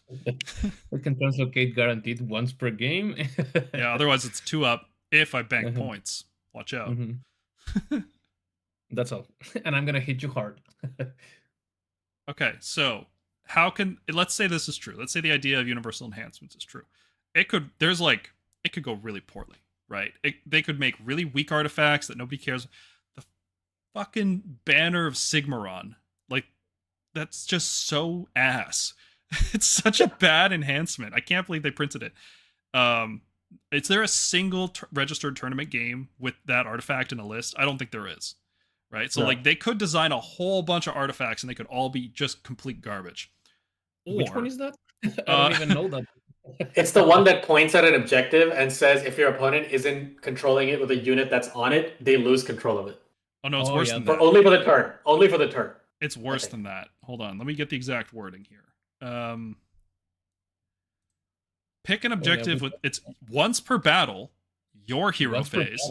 You have to pick an objective within 18 inches, not the control zone around the objective itself. So your hero has to be within 18, and it can't be unique hero. Remember, and then you're giving up Beacon of Vizier, Quicksilver Draft, and Sigil of Morda to pick this, right? And then the payoff for all this, until the start of your next turn, your opponent can't control the objective while they have no units contesting it.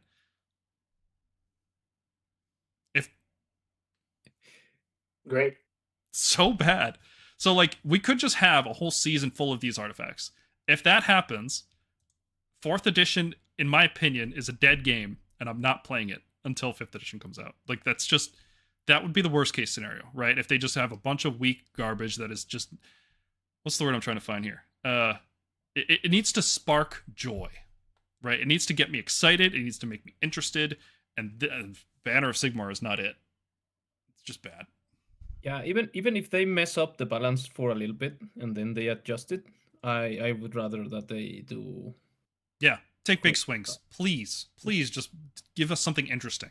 It has to compete with 40k getting a new edition that is actually fixing the problems of a successful edition. So like it's going from strength to strength, and like AOS just really has to show up here. Yeah, I hope Rob, same thing. Like I think new book list buildings, yeah, new books have a lot more list variety. Yeah, missions I hope are better. I mean, anytime Liberators go to 90, it's not a good time. That's the sign of a declining edition, is when Liberators go below 100 points. Yeah. Okay, so how good could it get? We could get multiple spell lores, right? You could choose a spell lore instead of, so like there could be a universal spell lore that you can pick from. There could be 2 universal spell lores. There could be a universal prayer lore. I don't think they do the prayer lore though, because not every army has priests, but like every army has wizards basically, right? I think just Sons of Bahamut's the only one that doesn't have a wizard at this point, and the dwarves. I think that's it. Yeah. They can use the Cornspine, and the rumors is that the Lady Gargant will be a wizard. Yeah, so like that could happen. There could definitely be at least one spell lore, and they could have cool spells, right? Like Hoarfrost could come back, right? That was a cool spell. Blizzard. I'm not getting my hopes up for Blizzard, okay? But like we could get cool, strong spells, and that would be fun. I'd be happy if they give us like an enhancement lore. I say lore enhancement section that was like you can pick the enhancements from your tome, but if you pick this enhancement table, you get to pick 2. Like that was my next point. What if they bring back a system that you can get multiple enhancements by building your list in a particular way? I know this is an outlandish idea that has no precedent whatsoever in the game, but what if we could just have more no precedent? We did this for 3 editions before they took it away. Like, what are we talking about? I can't believe they got rid of that. It's just like, it's a fundamental part of the game that you can get more enhancements, and they just like, we're not doing that. It's like, I feel like, that scene like where Homelander goes like, it was perfect down to every last detail. It's like when we had Warlord, when I could choose that, hey, you can try to double turn me, I'll go for the 2 enhancements. It was perfect. Yeah, perfect. There was tension. There was a reason to build your army in a certain way, and it's such a simple thing, and I can't believe it feels so much worse without it. Yeah, for the life of me, I cannot believe why that. And like, for those of us who remember like the Vanguard and the days of the Vanguard Paladors and the Vanguard, that's why the game felt so bad, is because there was no incentive to build your list in anything other than a 2-drop or a 1-drop. Yeah. Was, so hopefully, list building is So either, because like if every army can just get more enhancements, it'll be so lame if you have to give up your regular army stuff. Because there are armies that have good enhancements, and then it would just feel awful to give those up in order to get the new stuff. You want to play with the new stuff, right? Right now with Scourge of Gairan, you don't have to. If for some god awful reason you wanted to use regular Irridan, you still can, right? It's not like it just gets rid of the option, right? You can't use both, obviously, it's a unique character, but like it's pretty lame that you can't use both Brood Terrors. I get why, but like why just let them do it, right? Like it would be more fun. Why is there the restriction for the enhancement not being able to be used by unique? I don't think that it would be such a big deal. It would be a pretty big deal. It would be a pretty big deal if Karazai could use Quicksilver Draft. But think about all the armies getting stuff like that. So I don't know. It will be more fun. I'm very grateful that uniques cannot use enhancements. There's just so many ways the game could break. Like Celestin Prime with Quicksilver Draft would be cool. Like all these things would be cool. So maybe it should happen. But like that's a rule that's been in the game for a long time, and I'm very hesitant to dispense with it. such as the double thorn has been in the game forever, and you want it to gone as well. I do want the double turn gone. Maybe uniques should get enhancements now. But I think the story reason, what Rob's saying in the chat is that your enhancements are on the war scroll, right? Like the idea with enhancements is that it's letting you customize your character. You're giving them a little bit of story.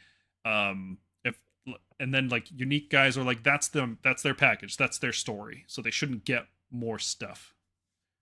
I also just don't want them having to balance around enhancements. Like that could be a problem. I mean, the thing is, they've added the levers for the balancing on enhancements, right? Like when they see an army that's clearly doing well because of the enhancements, like Cruel Boys was, arguably you could say Flesh Eater Courts was. They've just raised the points in the enhancement so it doesn't kill the unit. Yep. Like if you're gonna do this, let people take multiple enhancements then. Yeah, that has to happen, right? Like if that. Yeah. Yeah. Like if Flesh Eater Courts, it's like I'm okay if Flesh Eater Courts outdrops me. Just give me 2 enhancements. Give me Sigil of Morta so I can turn off their rampages, and give me something that, let's say we have an enhancement that turns off crits. I want that and Beacon of Azir. Yeah, I'll take that. Sure. Mm-hmm. Yeah, it should. If that would be good. That would be good enough for a year, I think. Yeah, and it's like if you look at some of these armies, like I don't know if you're looking at cities. I know David's been building a bunch of like cities lists, but he keeps building these like 2-drops, and that is, I think, very much an army that I think it feels more complete when you build it in a 3-drop. Like when you have a wizard and a priest and a regular hero with whatever, And I feel like that's what's missing from the game. Like I'm so used to taking Knight Encanters for like straight up 6 years, and now we've just dropped wizards entirely from our army. You know what I mean? Yeah. We're not even taking the Arcanum like we used to when early days of 4th. Do you remember the days when we would take an Azuros, a Veritant, 2 Encantors, a Heraldor, Yeah. sometimes a Lord Celestin? Sometimes, yeah. I remember, yeah. We had like a whole package of heroes, like a Lords of the Storm were leading our heroes into battle. Yeah, even in even in 3rd with Battle Regiment and Warlord, I was always taking a regular hero, a priest, and a wizard, always. And then 3 banners. Yeah, and it's like now it's like you guys need to like completely rewrite the Stormcast endless spells. Like I'm sorry, whatever this is ass. Just like it's like I'm still playing in 3rd edition. I feel like I'm still playing a 3rd edition book, and the Vanguard Chamber is finally playable. That's what I feel like. This is like previously, other than Raptors, nothing in the Vanguard Chamber was particularly. It's 3rd edition, but Extremis got heavily nerfed, and Grandhammer deployment got nerfed. Vanguard got buffed. Yeah, it does feel like that. It feels like a side grade to 3rd edition, downgrade mostly. Yeah, and it's like even our artifacts and enhancements stayed the same, right? Like our enhancements, our heroic traits are exactly the same. We did get Translocate in the enemy turn, which is big, and we did get Quicksilver Draft combo, which is big. Those are 2 big things, but they're just we can't use them both, which is the problem. We have to pick one. Yeah. Oh, imagine if we could. Well, it would actually be good for the book. That would be interesting. That would certainly be interesting if we could recycle and also have Quicksilver Draft. That would be pretty cool. So like that's the highest is like multiple enhancements, and they're all interesting. That's like the highest that this GHB could go, if this rumor is true. The lowest it could go is like, oh man, it can just go low. I can go lower. Like there's no limit. No, and the thing is, it's not even that huge of a balance point because it's something they're already experimenting with. Like sometimes they get really lazy and they don't know what to give a battle formation, so they just go, oh, okay, yeah, just take another enhancement. They do this with Caradron, right? Yeah. They're like, oh yeah, just pick an artifact. Like we don't know how to customize your army, so here we'll give you one as a base, and then you select your other one. So they typically go for like the anti-ward grenade and then whatever else in addition to that. Yeah. I would like some mount traits, like universal mount traits would be nice. Monster traits and mount traits, both. Why not both? Yeah. Bring them back, please. Yeah, because I don't believe Slaves of Darkness has. No, fuck no. Come on. Arcane Tome back, come on. Okay, if it's just Arcane Tome, High Priest, and Lord Imperator back to how they were, that's good enough for a year. I'll take that, I mean, I don't think Lord Imperator back to what it was would help. I think Lord Imperator, it would need to be something like you stop redeploys or something. I was thinking about that too. It's hilarious. Like a random human that's just like Sigmar with the orb is like better than like the God King's like chosen Yeah. I mean, what are free Blitzer. guild gallant? Like, imagine you're a free guild gallant in the story and you die, and Sigmar turns you into a liberator. Like, holy god, what a nerf! Like, No, send me back. I'm not done fighting it. yeah. It's like, I can actually do damage now. Oh god. yeah. It's like, why is Sigmar even creating Stormcast? Like, cities is straight up better. Like, So that you can fight for 500 years and then eventually be given an Annihilator shield and have a better save. After you die 500 times as a screen. Yeah. Yeah, that's disappointing. Well, I guess, okay, so that leads us into this big rumor of the Last World, which is AOS 5th edition. It's not like a total rebranding, apparently. But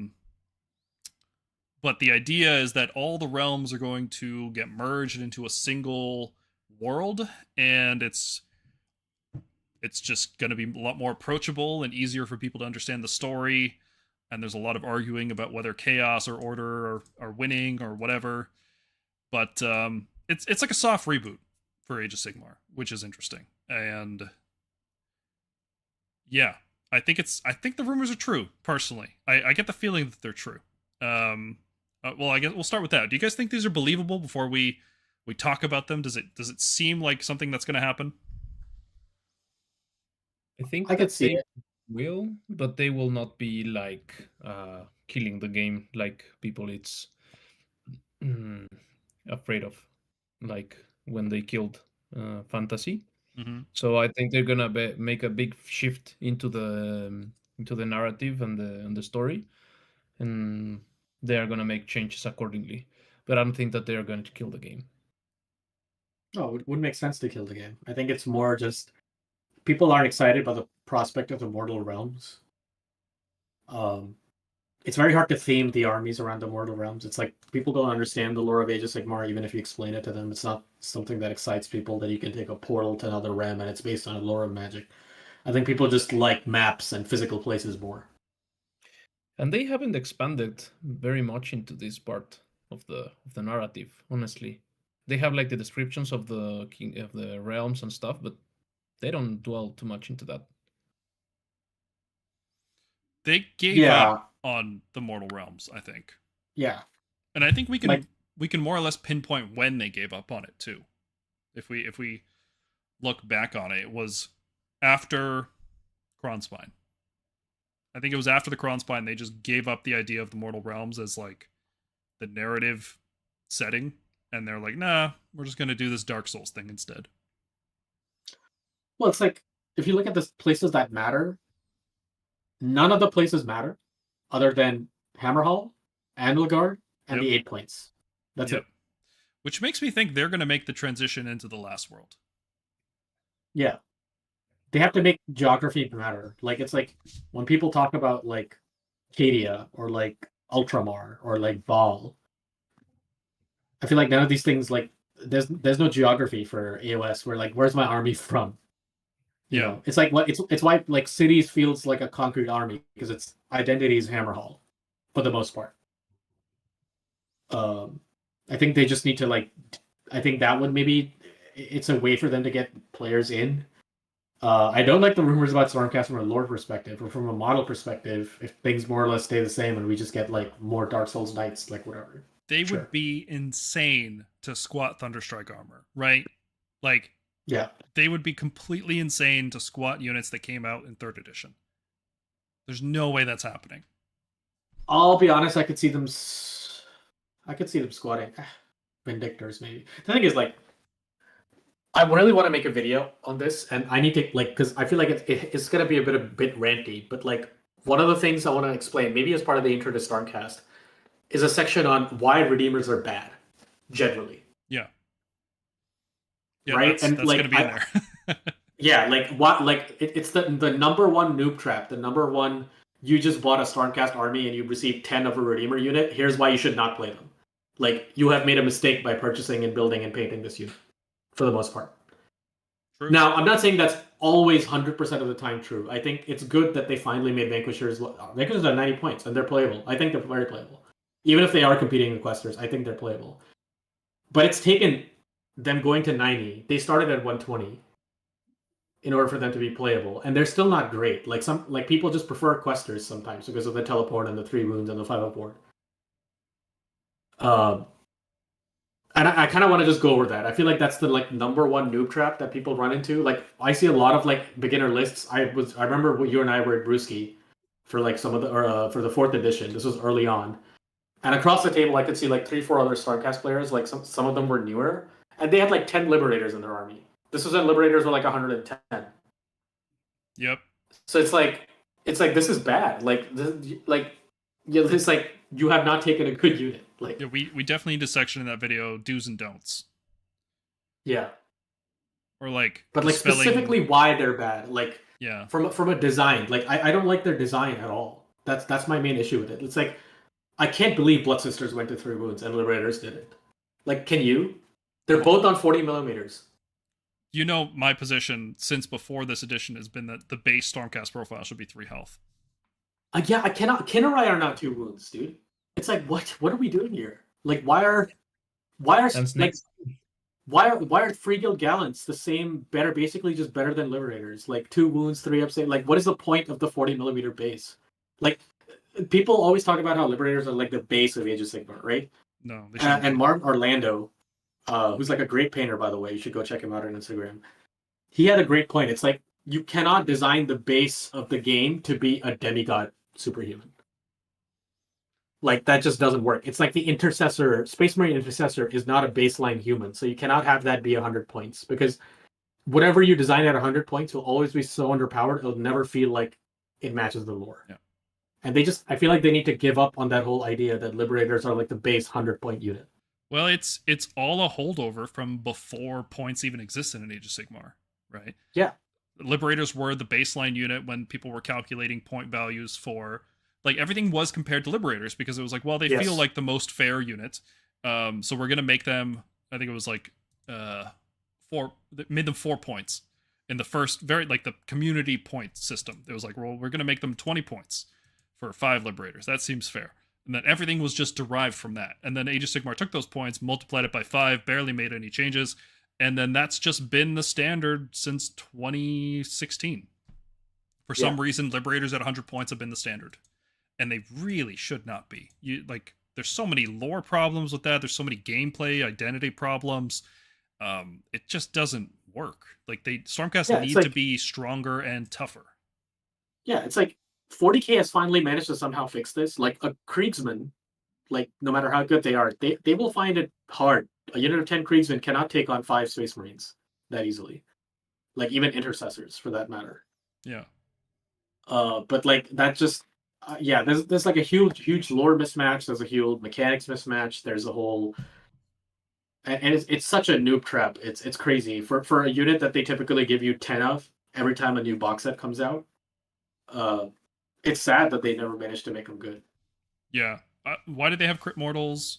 Why do they have a home control bonus instead of their whole shtick before was liberating the realms, right? Here's land taken by chaos. I'm gonna go get it. That is literally why Liberators are called Liberators.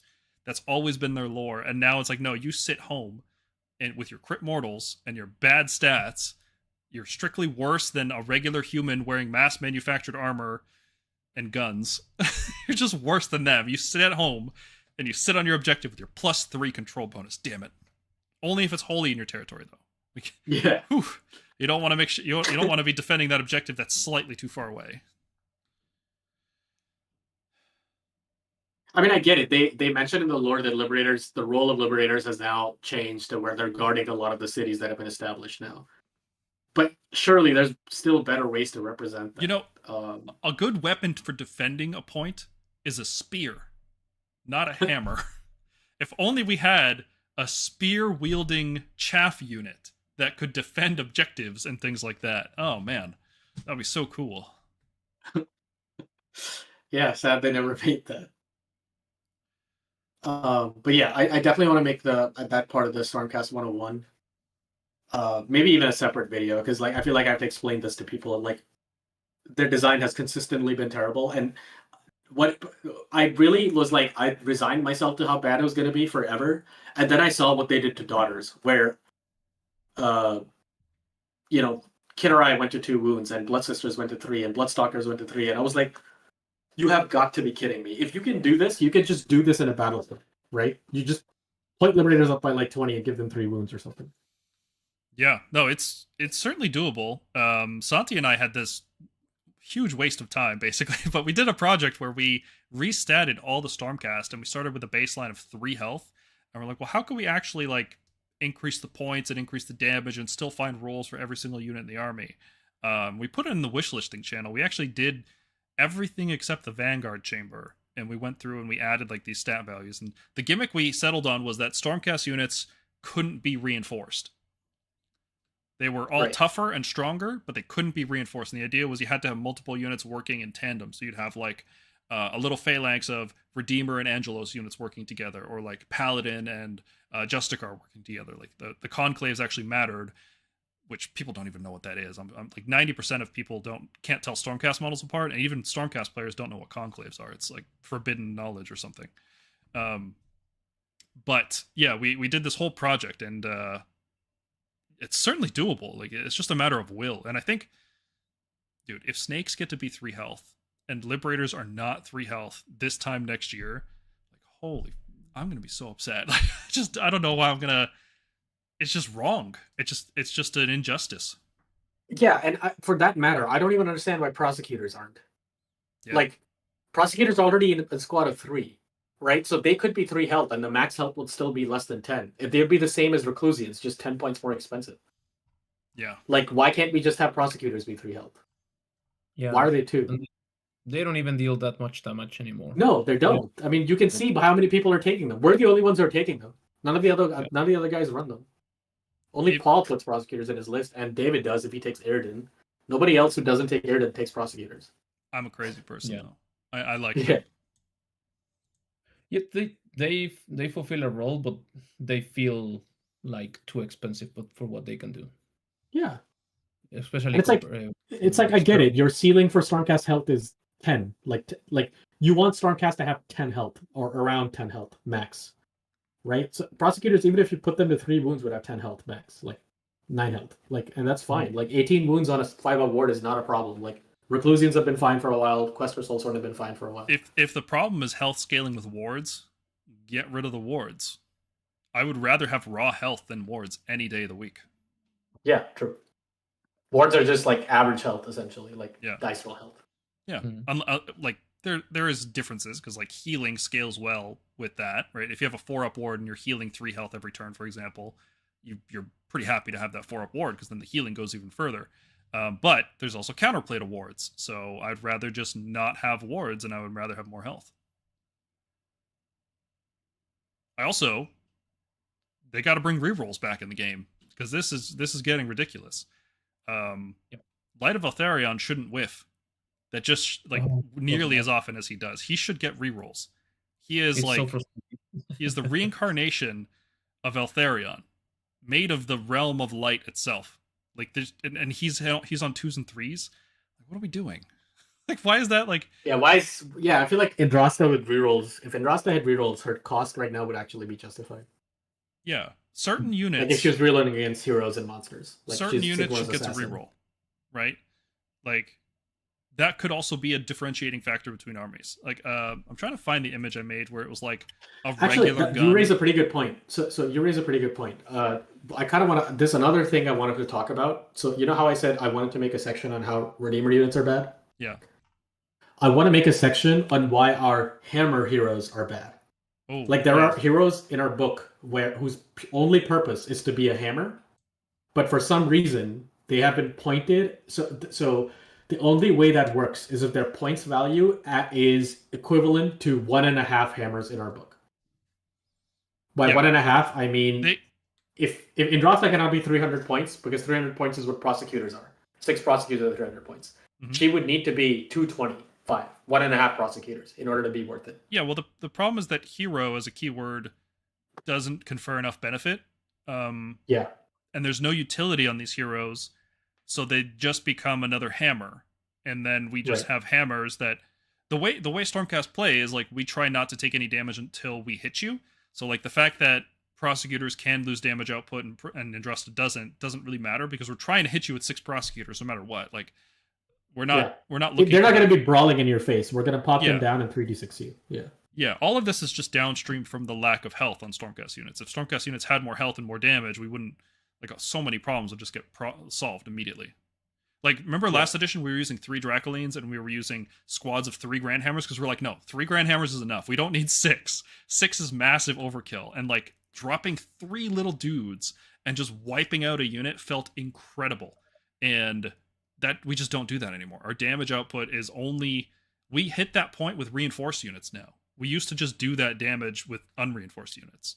And it felt like a very thematic list because it was winning Pyrrhic victories. All my Grand Hammers are dead by the end of it, but I would also win on the board eventually. Yeah. So that's how it felt like a true Stormcast victory. It's like, oh great, all my guys are in Azure now, but I've won the battle. Yeah. Or like Fulminators doing 42 max on the charge. 2 Fulminators doing that much damage after breathing lightning that sometimes did 6 mortals. Yeah, Stormcast need to be tougher and stronger. I hope we get that in the last world. It's harder. I hope that they give us something. Yeah. They took away -2 Ren from us, didn't they? Outside of long strikes, That's like not a lot of stuff have -2. Look how much Ren 2 is. I think about what has it. It's mostly mounts. It's mostly mounts have -2, and then long strikes, and then nothing else does. It comes in abilities like anti-infantry or something like that. Okay, yeah, but like. Yeah, you fight Nurgle, you won't even get to use that. So, yeah, it should be the case that Stormcast should generally be Ren 2. Like Redeemers should be Ren 1 with like anti-X. Like Vanquishers having anti-infantry feels good. Vindictors should be anti-cavalry. That makes sense, right? But like, what am I trying to say here? Long strikes at Ren 2 feel good. Grand Hammers at Ren 2 feel good. Questers at Ren 1 feel good, but Shield Annihilators should be Ren 2, I think. Yeah. They have bigger weapons. Or, you know what, maybe Questers should be Ren 2 as well. Like, the elite profile for Stormcast should be Ren 2, the basic profile should be Ren 1. Yeah. I think Questers and Annihilators, like normal Annihilators, could be Ren 2. I think Reclusians could be Ren 2. Most of their stuff is coming from Crit Mortals anyway. Yeah. Vanguard should be Ren 1, like Paladors, Hunters. Yeah, because they're light skirmishers, essentially. But the problem is when you've made the baseline Ren 1, Vanguard's also Ren 1, it's like, oh, okay, they're just faster and they do the same damage, so why wouldn't I use them? Yeah. I mean, from all accounts, I hope Vanguard Chamber gets retired and we just get whatever the new crossbow is put in the Warrior Chamber. That'd be nice. Or in the... Like having to tech into Vanguard Chamber for shooting is like the worst feeling ever. And I think the Knight Judicator needs to be something other than artillery. I think chambers aren't going to be a thing anymore. No, I don't think so. There's no reason to have them anymore.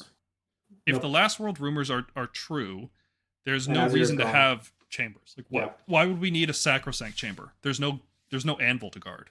Why do we need a Ruination chamber? They're not immortal anymore. You know, why do we need a Vanguard chamber? There's no Storm hosts anymore, basically. Yeah, like how would Stormcast fit into the realms? Like, would they just be retinues that fight alongside the cities? Will there still be like Stormkeeps around? Like so many questions that have to be because I can't remember who said this. I think it was something like it would work like Green Lantern, or the ring just passes on to another person. Yes, the ring goes off when you die and find someone else who's worthy. So that works for Green Lantern because the Green Lantern is insanely overpowered, right? And there's like one of him per planet usually, right? Stormcast aren't that level. There's a lot of Stormcast. There's thousands of them. And they have to form battles. Like, there's 5 basic Liberators that have to find each other somehow in the world. I don't know. It's just... Well, the thing is, they're not superhuman. They're not that overpowered. They're demigods. But it's like, imagine if, like, Hercules died, but, like, one in the hundreds of thousands of humans that gets to become the new Hercules. Like, Hercules can still die. But they need a squad of 5 Hercules to make your battle line. Oh no, it's like that, right? Like the armor points you to where you need to go. So how does special characters like Bastion and Andrasta and stuff fit into that?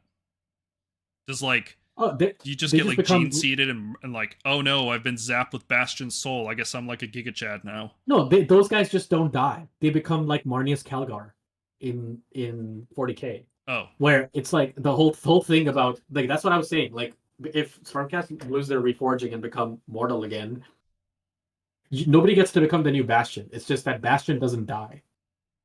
Like Marnius Calgar does not die. No matter what happens with the lore, he will survive. You know what I mean? Dante will always survive. Like Mephiston will always survive. Like it's that it becomes way more annoying lore wise. on one hand, Like lore wise, we yeah, used there's to no have tension in it. I was mentioning this. We used to have Vandus continually calling in artillery strikes onto his head so he Yeah. could take down Khorne with him. Yeah. Right? He didn't care. He died like 5 times this way just by calling in like a lightning storm on his own position. That's not gonna happen anymore. Like we're done with that. Yeah, I think Vandus is done too. I think Yeah. do you think okay, so the Korgus Cool has a cool model. That's been rumored for a long time. And it was supposed to come out with 4th edition, but they held it off, presumably for the Last World. But what if it comes out as part of the campaign leading to the Last World? Because we're probably going to get like a narrative campaign here, right? There's no way. Yeah. There's no way they just like and then the world exploded. There's going to be a whole bunch of lead up over there, starting October probably, maybe September. No, they said all tomes by December, and then they said end of like winter, like December is when they will start talking us about the campaign. It'll be like Really? December through June will be the campaign. And You don't think then they'd you will start it get... sooner, like they did with Broken Realms and Dawnbringers? They started both No, of those I around don't- September, October. Yeah, but those were like 5 books, and I think pretty sure one book got canceled in there. I think they'd probably keep it short. They That did way. cancel Alariel's book, yeah. Sad. If you look at how they did 500 Worlds, that happened in December and January mostly. I think that's what they'll do. There's been some whiplash in 40k, man. Those boxes came out just like one after the other. Like, holy crap. Yeah. But that means we're going to get a lot of boxes for AOS, right? Hopefully. Hellsmith's Wave 2, perhaps? Anything can happen. No, I don't think Hellsmith's got a wave 2 until 5th Ed. Luminous. Same did. for well, Luna did because they didn't get anything else this edition, did they? No. Lumineth got, remember, in 2nd edition when Lumineth came out, they got 2 waves in that edition. Okay, but to be fair, Lumineth got their first wave at a really bad time in the world where logistics was fucked. 2018? No, didn't they get theirs like that weird box during the pandemic? I thought they got theirs during like... Broken Realm. I remember coming back from LVO in 2020 and Lumineth was not a thing. Or was it? It was. No, it came out after OBR. And it was like 2019, the first Lumineth wave came out, I believe. Maybe 2018, 2019? Would have been 19, because the edition launched 2018. So it would have been 2019 Lumineth launch. No, it's 2020. Lumineth came out summer 2020, dude. I can help you with that because I remember this because when I played at LVO a month before the pandemic started, OBR was like the main army to beat with Mortek Guard rerolling saves. And this time Slanesh was also really good. This one Slanesh had the whole how many wounds I deal to you, I get that many points, and I summon an entire 2,000 point army. Summer of 2020 is when that Lumineth box was just the Warden Sentinels and the Cavalry guy, the hero. That's when that released. Oh, not even Cavalry guy, it was Cenari, the Cenari Cathalar in there. It was 2020. Weird. Yeah, I saw. So their whole release was fucked by the logistics chain being completely messed up. Okay, but that's still Because I remember literally. It still would have been 2nd Then they edition, got right? Like they would have launched it earlier in the edition. That was. No. They got their Broken Realms book had wave 2. Yeah, so they got their book at the tail end of 2nd, and then 3rd edition they immediately then got the rest of their wave. No. It's a little different. Their first wave was summer 2020, and then their Broken Realms, which was leading to 3rd, that gave them the 2nd wave. Right. Yeah. So it was all in 2nd edition still. So all that would have happened was the first wave would have happened sooner. Sure. Yeah. So Hellsmith's wave 2. That's what I'm saying. Sure. The army just feels like it doesn't have any heroes. There's Uruk Tar and there's a priest that you use, and that's it. They will surely get another set of units. I hope so. They don't even have the terrain piece and the endless spells yet. You're right, they don't have terrain. That's so weird. What did I think they did? I think they rushed it to release it. Oh. Yeah, wave 2 spells, heroes, terrain. Mhm. Yeah, I could see that. Or Well, I unit or guess something. what's best case scenario then? 40k flops, or not flops, but like it's not as good as people think. They didn't do a good job balancing it. That's not gonna happen, right? I mean, people are gonna buy the new. I mean, I know Space Marine players aren't so excited about the new box because it's all just old stuff essentially. But the orc side looks great, and yeah, I mean, 40k they'll see a new wave of play. I mean, they've improved a lot of the rules. It made it easier for some armies, removed a lot of the pain points. So I'm assuming the same sort of level of enthusiasm, more or less. Yeah. So let's say best case scenario, 40k does less than expected. It's like a 10th edition situation where people are disappointed, like they just a lot of good ideas, but they didn't quite balance them properly. And then we have a narrative campaign. We get the Khazalid, we get ogres, then Khazalids, and then that leads us to 5th edition with a cool campaign. Because what needs to happen before the world explodes again? Slaanesh needs to come out. Slanesh needs to come out, and then I think it's like Helmsmiths and Skaven make a device that like burrows through into Azir, so Archaon can invade. Yeah, and then Archaon and Sigmar have to fight, and then Sigmar has to bitch slap Archaon, and so that there's a new Grand Marshal of Chaos who's unnamed, apparently. It's not named as Archaon, which is very interesting, because it could... I think that chick is going to take over. Abraxia? Abraxia, yeah. I think they're going to retire the Nagash model, and they're going to retire the Archaon model. I don't think they're retired Nagash. Archaon I could see being retired, but like, my god, that is such an iconic AOS model. That's like first edition AOS. Yeah, but I think they're going to retire it, because Slaanesh is back now. So they need a new Archaon model. Oh, to represent the head? Yeah. Slaanesh head? Okay. Yeah. And also, you could just make Slaves to Darkness players buy another Archaon. They would. They totally would. That's true. It's been 10 years. Also, I'll be It's honest, time. that Archaon does not, in my opinion, the mount looks amazing. I don't think the Archaon does. Yeah. It looks kind of like a... He's too small. Yeah, he's a little too... Yeah, I was going to say it looks a bit like dwarfish. Yeah, so Slaanesh has to be released, which means Tyrion and Malarian finally have to enter the stage. Maybe not like with their armies, maybe just as characters they have to enter. What other like big plot threads do we need to resolve? We need to explain how the Cities of Sigmar characters survive. Like, how does Talia survive this whole world exploding? Well, it's not the whole world exploding. I think it's Azir exploding. I think it's like... The rumor is also that like thousands of years have passed. So unless there's like a time portal or some kind of immortality potion that Talia can drink, like I'm sure they could figure out something, but like there's a lot of named characters in AOS that need reason to live. Everyone's a Stormcast, yeah. I think it's just if you read the Scarcast tome, there's a plan that he has for merging all the realms and making them a physical place. Yeah. Like, I think that's all that happens. Like, he realizes he's about to lose Azir, and if Azir is lost, then all the mortal realms will be chaos infected. So he's like, let me just turn it into one plane, so chaos can't be everywhere. Yeah. They're a defined location, and we can fight them. The rumor specifically says that a long time has passed, like thousands of years or something. So I don't know. I don't mind. I don't know about that, but I don't know. What else? Be'lakor hasn't done anything since he made the Cursed Skies, which didn't really do anything. They've just been softly retconned out. I guess he'll keep doing nothing. Dwarf gods could come back. That's about it. The dwarf gods need to come back for the Khazalids, yeah. And Ideneth continue existing somehow. Maybe they resurrect their... Maybe when Slaanesh comes out, they resurrect their elf gods. That would make sense. Sure. Matlan, sure. Yeah. Maybe they squat Ideneth. I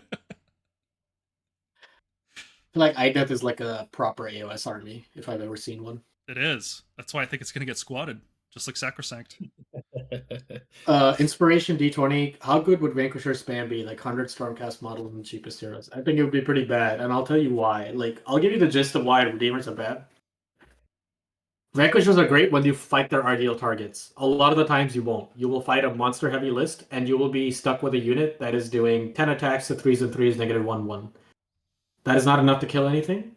And a 3-up save in that particular army, people can chew through very easily. Some of these new books, they're putting out insane levels of damage.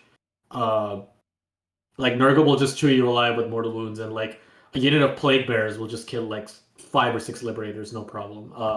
There was someone who took like a liberator spam when because they were really cheap at like an RTT, but even then, like it's just annoying to fight. It's not particularly good. People just have a lot of tools in shooting and melee and magic now for that kind of list to be good because we don't have the same kind of buffs Nurgle has, like an innate 5 ward and like minuses to wound and turning off companion, turning off your weapon abilities, turning off your rend. We don't have all that, so that sort of list does not work for us. You can't make that. I mean, you can try it; it's fun. I mean, there's someone in our Discord who's built like 100 liberators because that's what they want. I can't remember who that is. They built like, yeah, they literally are trying an all liberator list, but it's fun, but it's not good. And I'll go into detail of why redeemers in general are not good. Like I feel like because it's something I really feel a lot of new players miss when they buy into this army. That's a good pivot into upcoming videos. So there's a few things we wanted to work on before I started feeling burnt out. One of them is a bigger video, which I called Stormcast 101, which is intro to Stormcast. I want to do a good comprehensive guide for like, I'm new to Stormcast. How should I play the army? What units should I buy? What are some strategies I can utilize? I wanted to make it with the new General's Handbook, and I also wanted it to be episode number 101. For some reason, that was important to me, that episode 101 is Stormcast 101. I just thought that like that would be cool. But it seems like the General's Handbook is not coming out until July, and I don't want to wait until July to make another video. So we'll just not have it be episode number 101. That's fine. But yeah, that video hopefully will be good, because I feel like that's what we always try to do on the channels. We try to talk about it in like a beginner way, but we don't have like a dedicated beginner resource. We haven't done that in a very long time because we're so caught up in the new book and new meta and new battle tactics and new stuff constantly coming out, and just the rate at which we produce videos. We don't really have that like that beginner resource that we always want to have.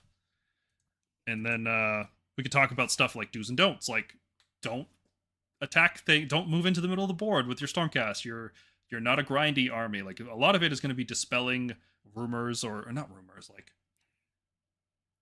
the way Stormcast play it's not obvious based on how you look. You look at the models, you look at the lore, you look at the art, you look at the models that come in the starter boxes, and it's like, oh, this is what the army should be doing. No, it turns out it's the exact opposite.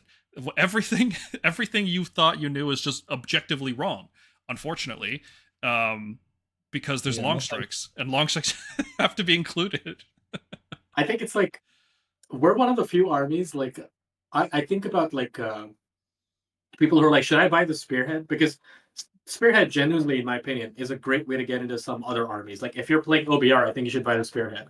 If you're playing Nighthaunt, even you should buy the Spearhead. If you're playing Slave to Darkness, I think the Spearhead is great. I would say the only Spearhead you should buy if you're getting into the army is Stormcast. Yeah, Andrasta's useless. Not useless. Stormstrike, not okay. Yeah, I would say at a current point she's useless. Like, sorry, she has not gone down enough. Stormstrike Chariot is useful, but I don't think it's worth buying the Spearhead for. It's a niche right? tech The units. Yeah, you should be buying like Dracothian Guard and like Vanguard Paladors and Vanguard Raptors and Taurus and Stonedrake Guard and the Night Relictor box. You should not be buying the Spearhead box because that will not help you towards building the army. In a good way. But that's it. Yes, they're situational. Yeah, I would say even Stormstrike Chariot is situational because we're switching those roles with a Knight Judicator or a unit of Vanquishers, even, right? Yep.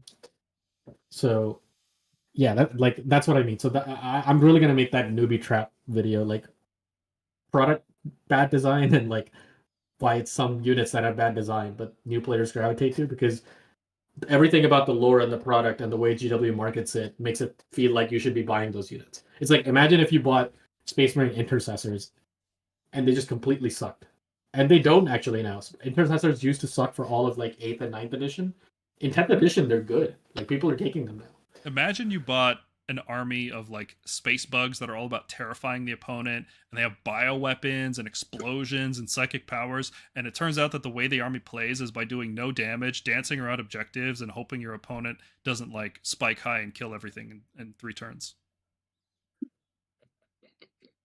I feel like that's You had to get that Tyranid out, didn't you? I just had to, dude. It was such a terrible experience. Like that, Tyranids do not play anything like you'd want them to. It's just awful. Necrons have the same terrible playstyle, but at least they get to do damage and like they get to revive stuff, right? So like, okay, they play like a control army because they get to revive stuff. That makes sense. Tyranids shouldn't be a control army. It just doesn't make sense. I mean, I think it's more a microcosm of how the game plays with the hide and go stuff. Like, yeah. It just doesn't encourage. Tyranids shouldn't be dancing on objectives. They should be eating everything. Just carpet of monsters rushing you, you know, like just and like things popping out of the ground and flyers coming in and dropping biospores and like Nikon should be. Yeah. Yeah, it was just a wave of terror crashing and popping out of all angles. Yeah. Mm-hmm. So, yeah, Stormcast 101, that's going to obviously lead into Stormcast 102, which will be a bit more advanced. Trying to really, like, person who just got the Stormcast box has never played Age of Sigmar. That's the audience for this video. So it's going to be a bit longer, so it's going to take some more time to produce that one. But hopefully it'll be... I mean, if you watch these live streams, it's probably not for you, honestly. If you're watching this live stream right now, you are probably more advanced than the player that'll be targeted by this video. But that's okay. We will also be doing a Stormstrike Chariot spotlight, because some people noticed that in the last couple videos, especially the Desolator one, chariots were popping up in our list building, and a lot of people asked why, and I feel like we can get this one out before the GHB comes out, because chariots are not a good unit, but they're in a lot of lists, and that's making people ask why. And it's hard to explain why, right? They're not an easy unit to explain. I'll succinctly explain. When we first discussed the chariot, when it was 170 points or something, we said, yeah, it was 170. Oh my god, I forgot about that. Yeah, so what we said was, this thing has the damage of a Liberator unit for 170 points, and this is why it's not good, and you can't reinforce it. Right? It's just a 12 wound Liberator that moves fast. And if it was the same cost as a Redeemer unit, or 10 points more, or 20 points more, then we would take it. And that point has come. So when we want to send something cheap out on an objective where we don't want to commit, like say a Reclusian or a Questor Soulsworn or a Desolator or a Stormgrave Guard, we send out the Chariot, because it can essentially be a screen or an early objective taker that your opponent can smash if they want. Like, we don't really care. When it's not doing that role, because depending on what kind of game you're fighting, you're on the flanks with it, and actually trades really well with lower health, because it can power through pretty much everything in the game that isn't a monster, because of its 10 health. So it can power through cavalry units, like on the flanks that are minimum squads. It can power through infantry units. And it trades really well, because you go into them, you pop Finest Hour so you don't die, you do a little bit of damage in melee, you do some mortal wounds when you charge, and then you get out of there with a power through. You do 2d3 mortal wounds instead of the normal. You move like 13 inches back, because you get an extra d6 on your power through move. And then you just do the same thing. You take an early objective that's front, where you don't want to commit an actual unit. That's why it's good. It's cheap enough to where that role is justifiable in our list. Yeah. If you compare it to other units in similar roles, you'd have things like Questor Soulsworn, who cost a lot more, do a lot more, teleport, but they also don't have the ability to charge onto an objective and do some mortal wounds, right? Or like Stormstrike Paladors, who are way more expensive, but also do more damage and are faster. And the fact that the Chariot has gotten so cheap makes it compete not with those units, it makes it compete with 5 Liberators or 5 Vigilors, right? So if you compare 5 Vigilors, you get a little bit of shooting damage, you get the +1 hit. You're not gonna necessarily replace a Chariot with that, or replace them with a Chariot. But like 5 Liberators or 5 Vanquishers, like, oh, okay, hold on, I get a fast unit instead of a slow unit. That's a big deal. That's worth 20 or 30 points. And then the fact that it does, I don't want to say good, less than good damage, right? Like it's playable. It's a niche unit. I wish it could be reinforced, or even revived. I really wish it could be revived with Heaven Sent. I would revive the hell out of these things. But there's another problem. You mentioned power through, and that's a big part of it, right? If you can't power through with the Chariot, probably better off using even Vanquishers. Just get a cheaper unit, right? Yeah. But power through has been one of the best commands for Stormcast because we care so much about positioning and keeping our units out of combat for charge bonuses and things like that. So power through is like a precious resource that we had reserved for units like Stormdrake Guard, Karazai, Krondys, Vanguard Paladors with their 14-inch move, even our 12-inch move units like Stormstrike Paladors. Like all of these units want to use power through, and anytime we thought about bringing a chariot to a list, even if it was like 100 points, it'd be like, well, I can't give up the power through, right? Like I've got other units that I want to power through. It's way more important to do it on them. But now we're using Dracothian Guard, who only move 10 inches. So it's like, oh, well, I don't really care that much about using power through on Dracothian Guard because a 10-inch move is not enough to do it. It's like you have to reach a certain level, like usually 14 inches with Vanguard Paladors is the minimum. A 10-inch power through is usually not that useful, especially if it's not flying. Like if it was a flying 10-inch power through, that would be a bit different. But yeah, so if you're using Desolators, right, and if you're using Prosecutors, like a lot of my lists are right now, Stormstrike Chariot actually fits into that really nicely because they can utilize that resource that your other units aren't using anymore. So that'll all be in the video. Is Chariot spam viable? Like, because we can just charge things with D3 Mortal Wounds repeatedly. It's not once per turn. Yeah, but it's the bad D3. It is the bad D3. If you wanted to do that, just play Annihilators, I feel like. Annihilators cost more and they're slow. Right, but you're dropping them in front. If you're doing D3, a single drop does 3 D3 because it does it to 3 units. What if your list is just Annihilators and Chariots? Yeah, because you can only put a certain number of units in reserve, right? That's always the problem I run into with the Annihilator spam is for each unit of Annihilators in reserve, you have to have one on the table. So what if Chariots are the unit on the table? Yeah, could work. Comp falls back. I don't want to play that. That's we did it. Whenever I don't kill with Mortal Wounds in the movement phase, I'll kill with Mortal Wounds in the charge phase, and then one unit takes a lot in the... I mean, Annihilator lists generally are... We're at the point where, like, Stormcast don't have that... So, okay, like, for a long time, Vanguard Paladors and Raptors are all you needed. I mean, if anything, David's proved that's all you need with his 7-1.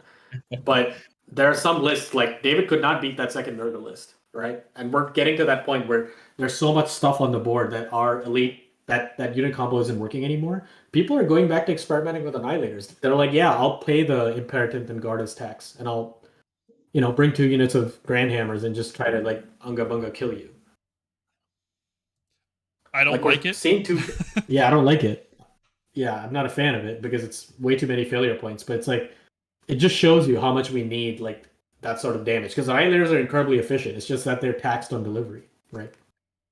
Let's hope that we get an artifact or something that gives us bonuses to charge. It would be nice. What if we had an artifact that lets you fight first in the enemy turn with Grand Hammers? Wouldn't that be cool?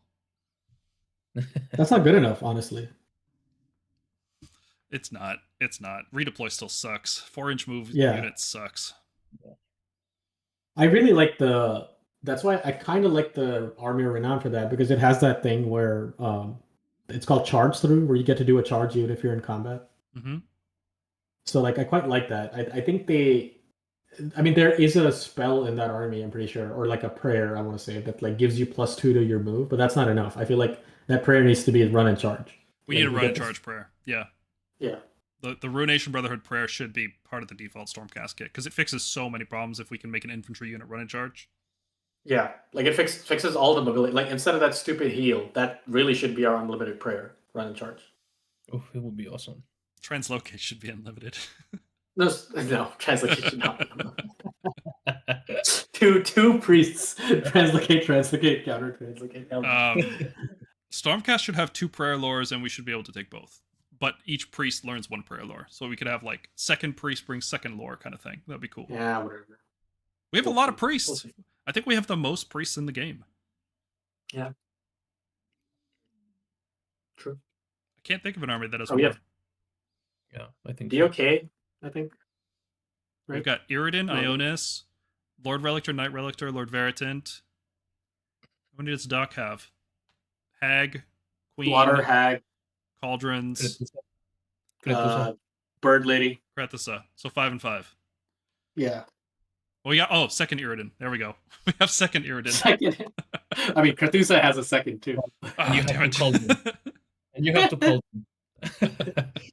Yeah, you have 2 cauldrons too. You have 2 Yeah. cauldrons and the same heroes, but on foot. So you have 4 there. Yeah, it was 4 in Yeah. Krethazah, so there's 5. Yeah, 4 Doc should have a Kratos. second prayer lord too then. Sure. Why not? They have the soggy one, which is going away, and it's not Um, useful. what other videos do we want to work on? I think the chariot video is going to be pretty light.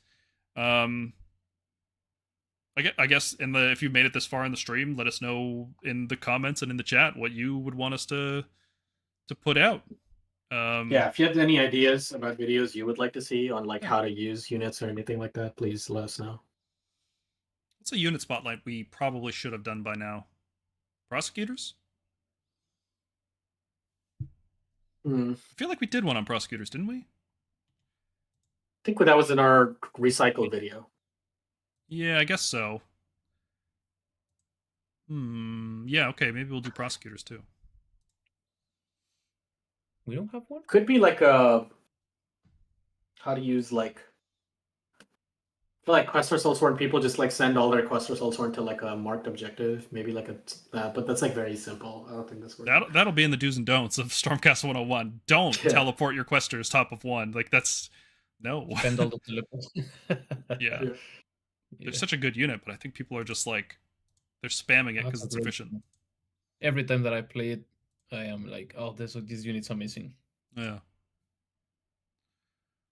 People always try to kill them and they can't, and they slap back. Pretty nice. Yep. Yeah, I think I'm gonna switch to Annihilator list in the meantime. Just run that until the new season. But let's see. I'm gonna That's pretty much all I have for tonight. Yeah. I'm gonna switch to Tau list. I'm gonna go all in the next tournament. All Annihilators, and if I fail my charges, screw it then. Yeah. Just go, Gardus, Lord Imperator, 2 units of 6 Grandhammer Annihilators, and the rest are just like Try the Bastion AOR with Karazai and Judicators. I think it could work. I like the other one better. I like normal better because that one I don't like how that list plays. This one like lets me take Quester Soulsworn, which is really nice. True. It lets me take Quester Soulsworn and Chariots, and it lets me take actually I have to look at my list because I literally just got done building this.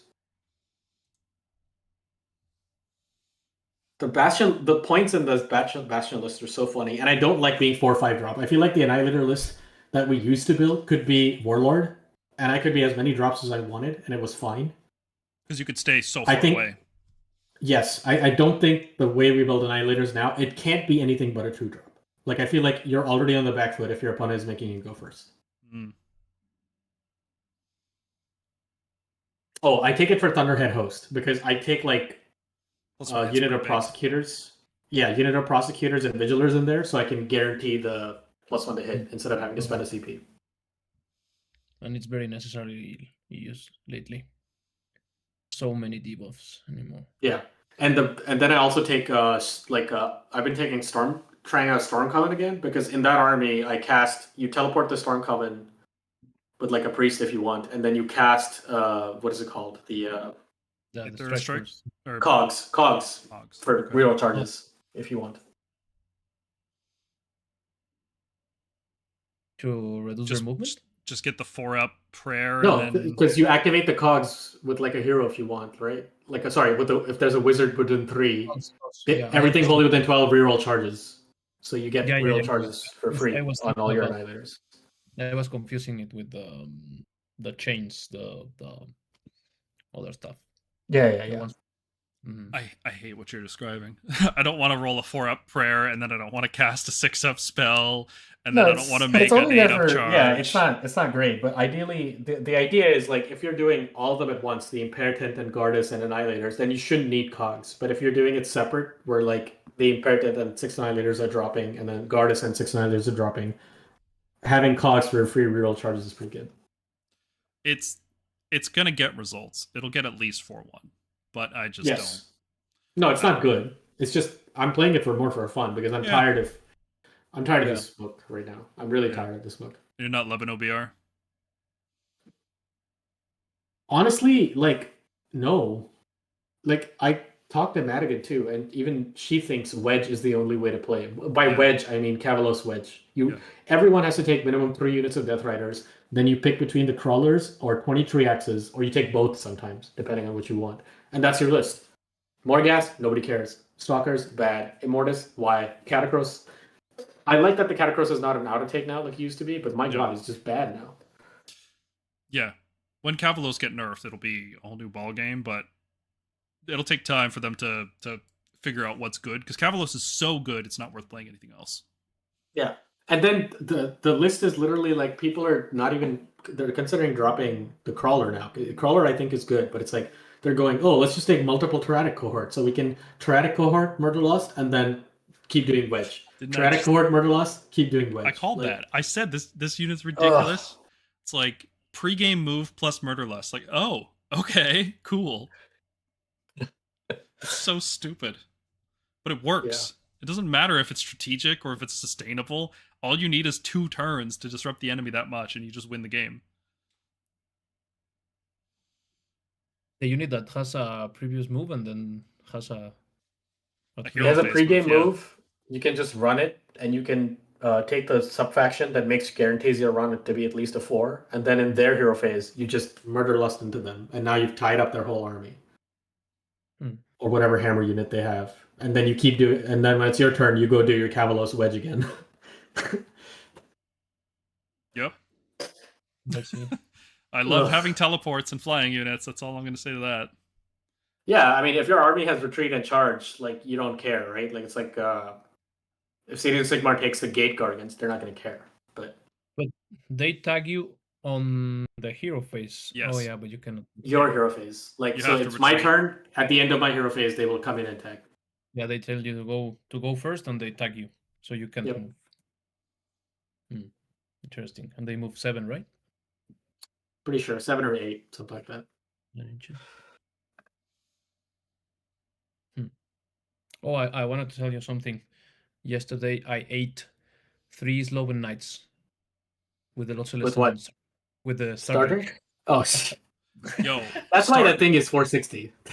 480.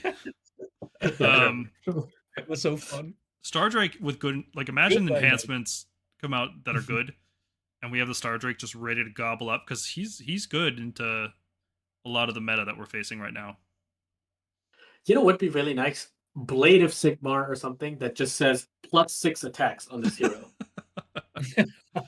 Yeah, I think that would be a super nice artifact. Like, increase the rend on this hero by 1, increase the damage by 1, and add 3 attacks to this hero's profile. I think that would go. Okay. No, not even no, permanent. Whoa, once we're turned bullshit. No. Permanently, make that a threat. Make that make a Star Drake a proper. Make a Lord Celestin a proper threat.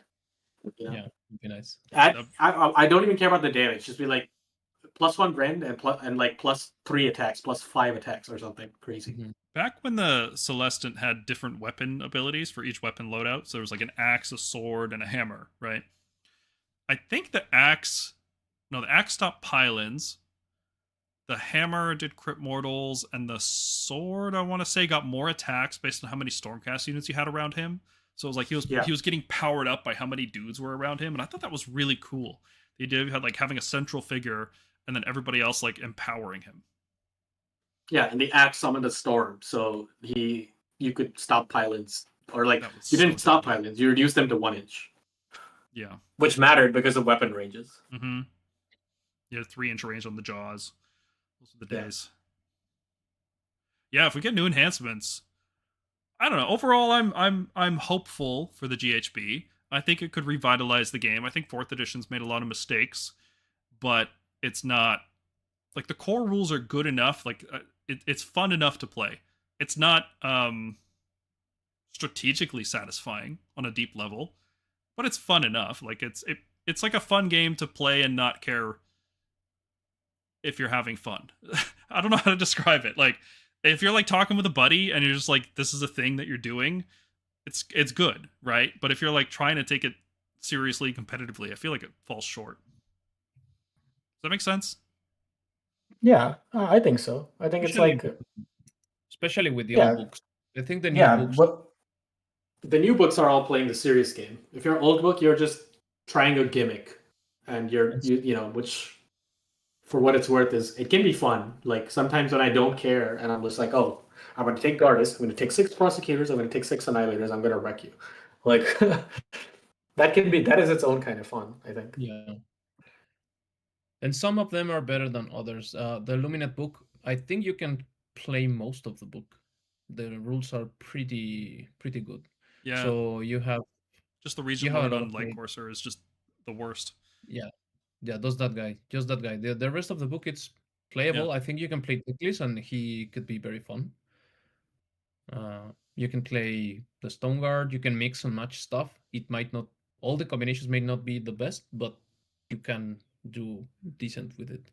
I feel like if the Lumineth book came out before all the other books, like before Tzeentch, before Nurgle, before Cities, I feel like Lumineth would be the strongest army in the game.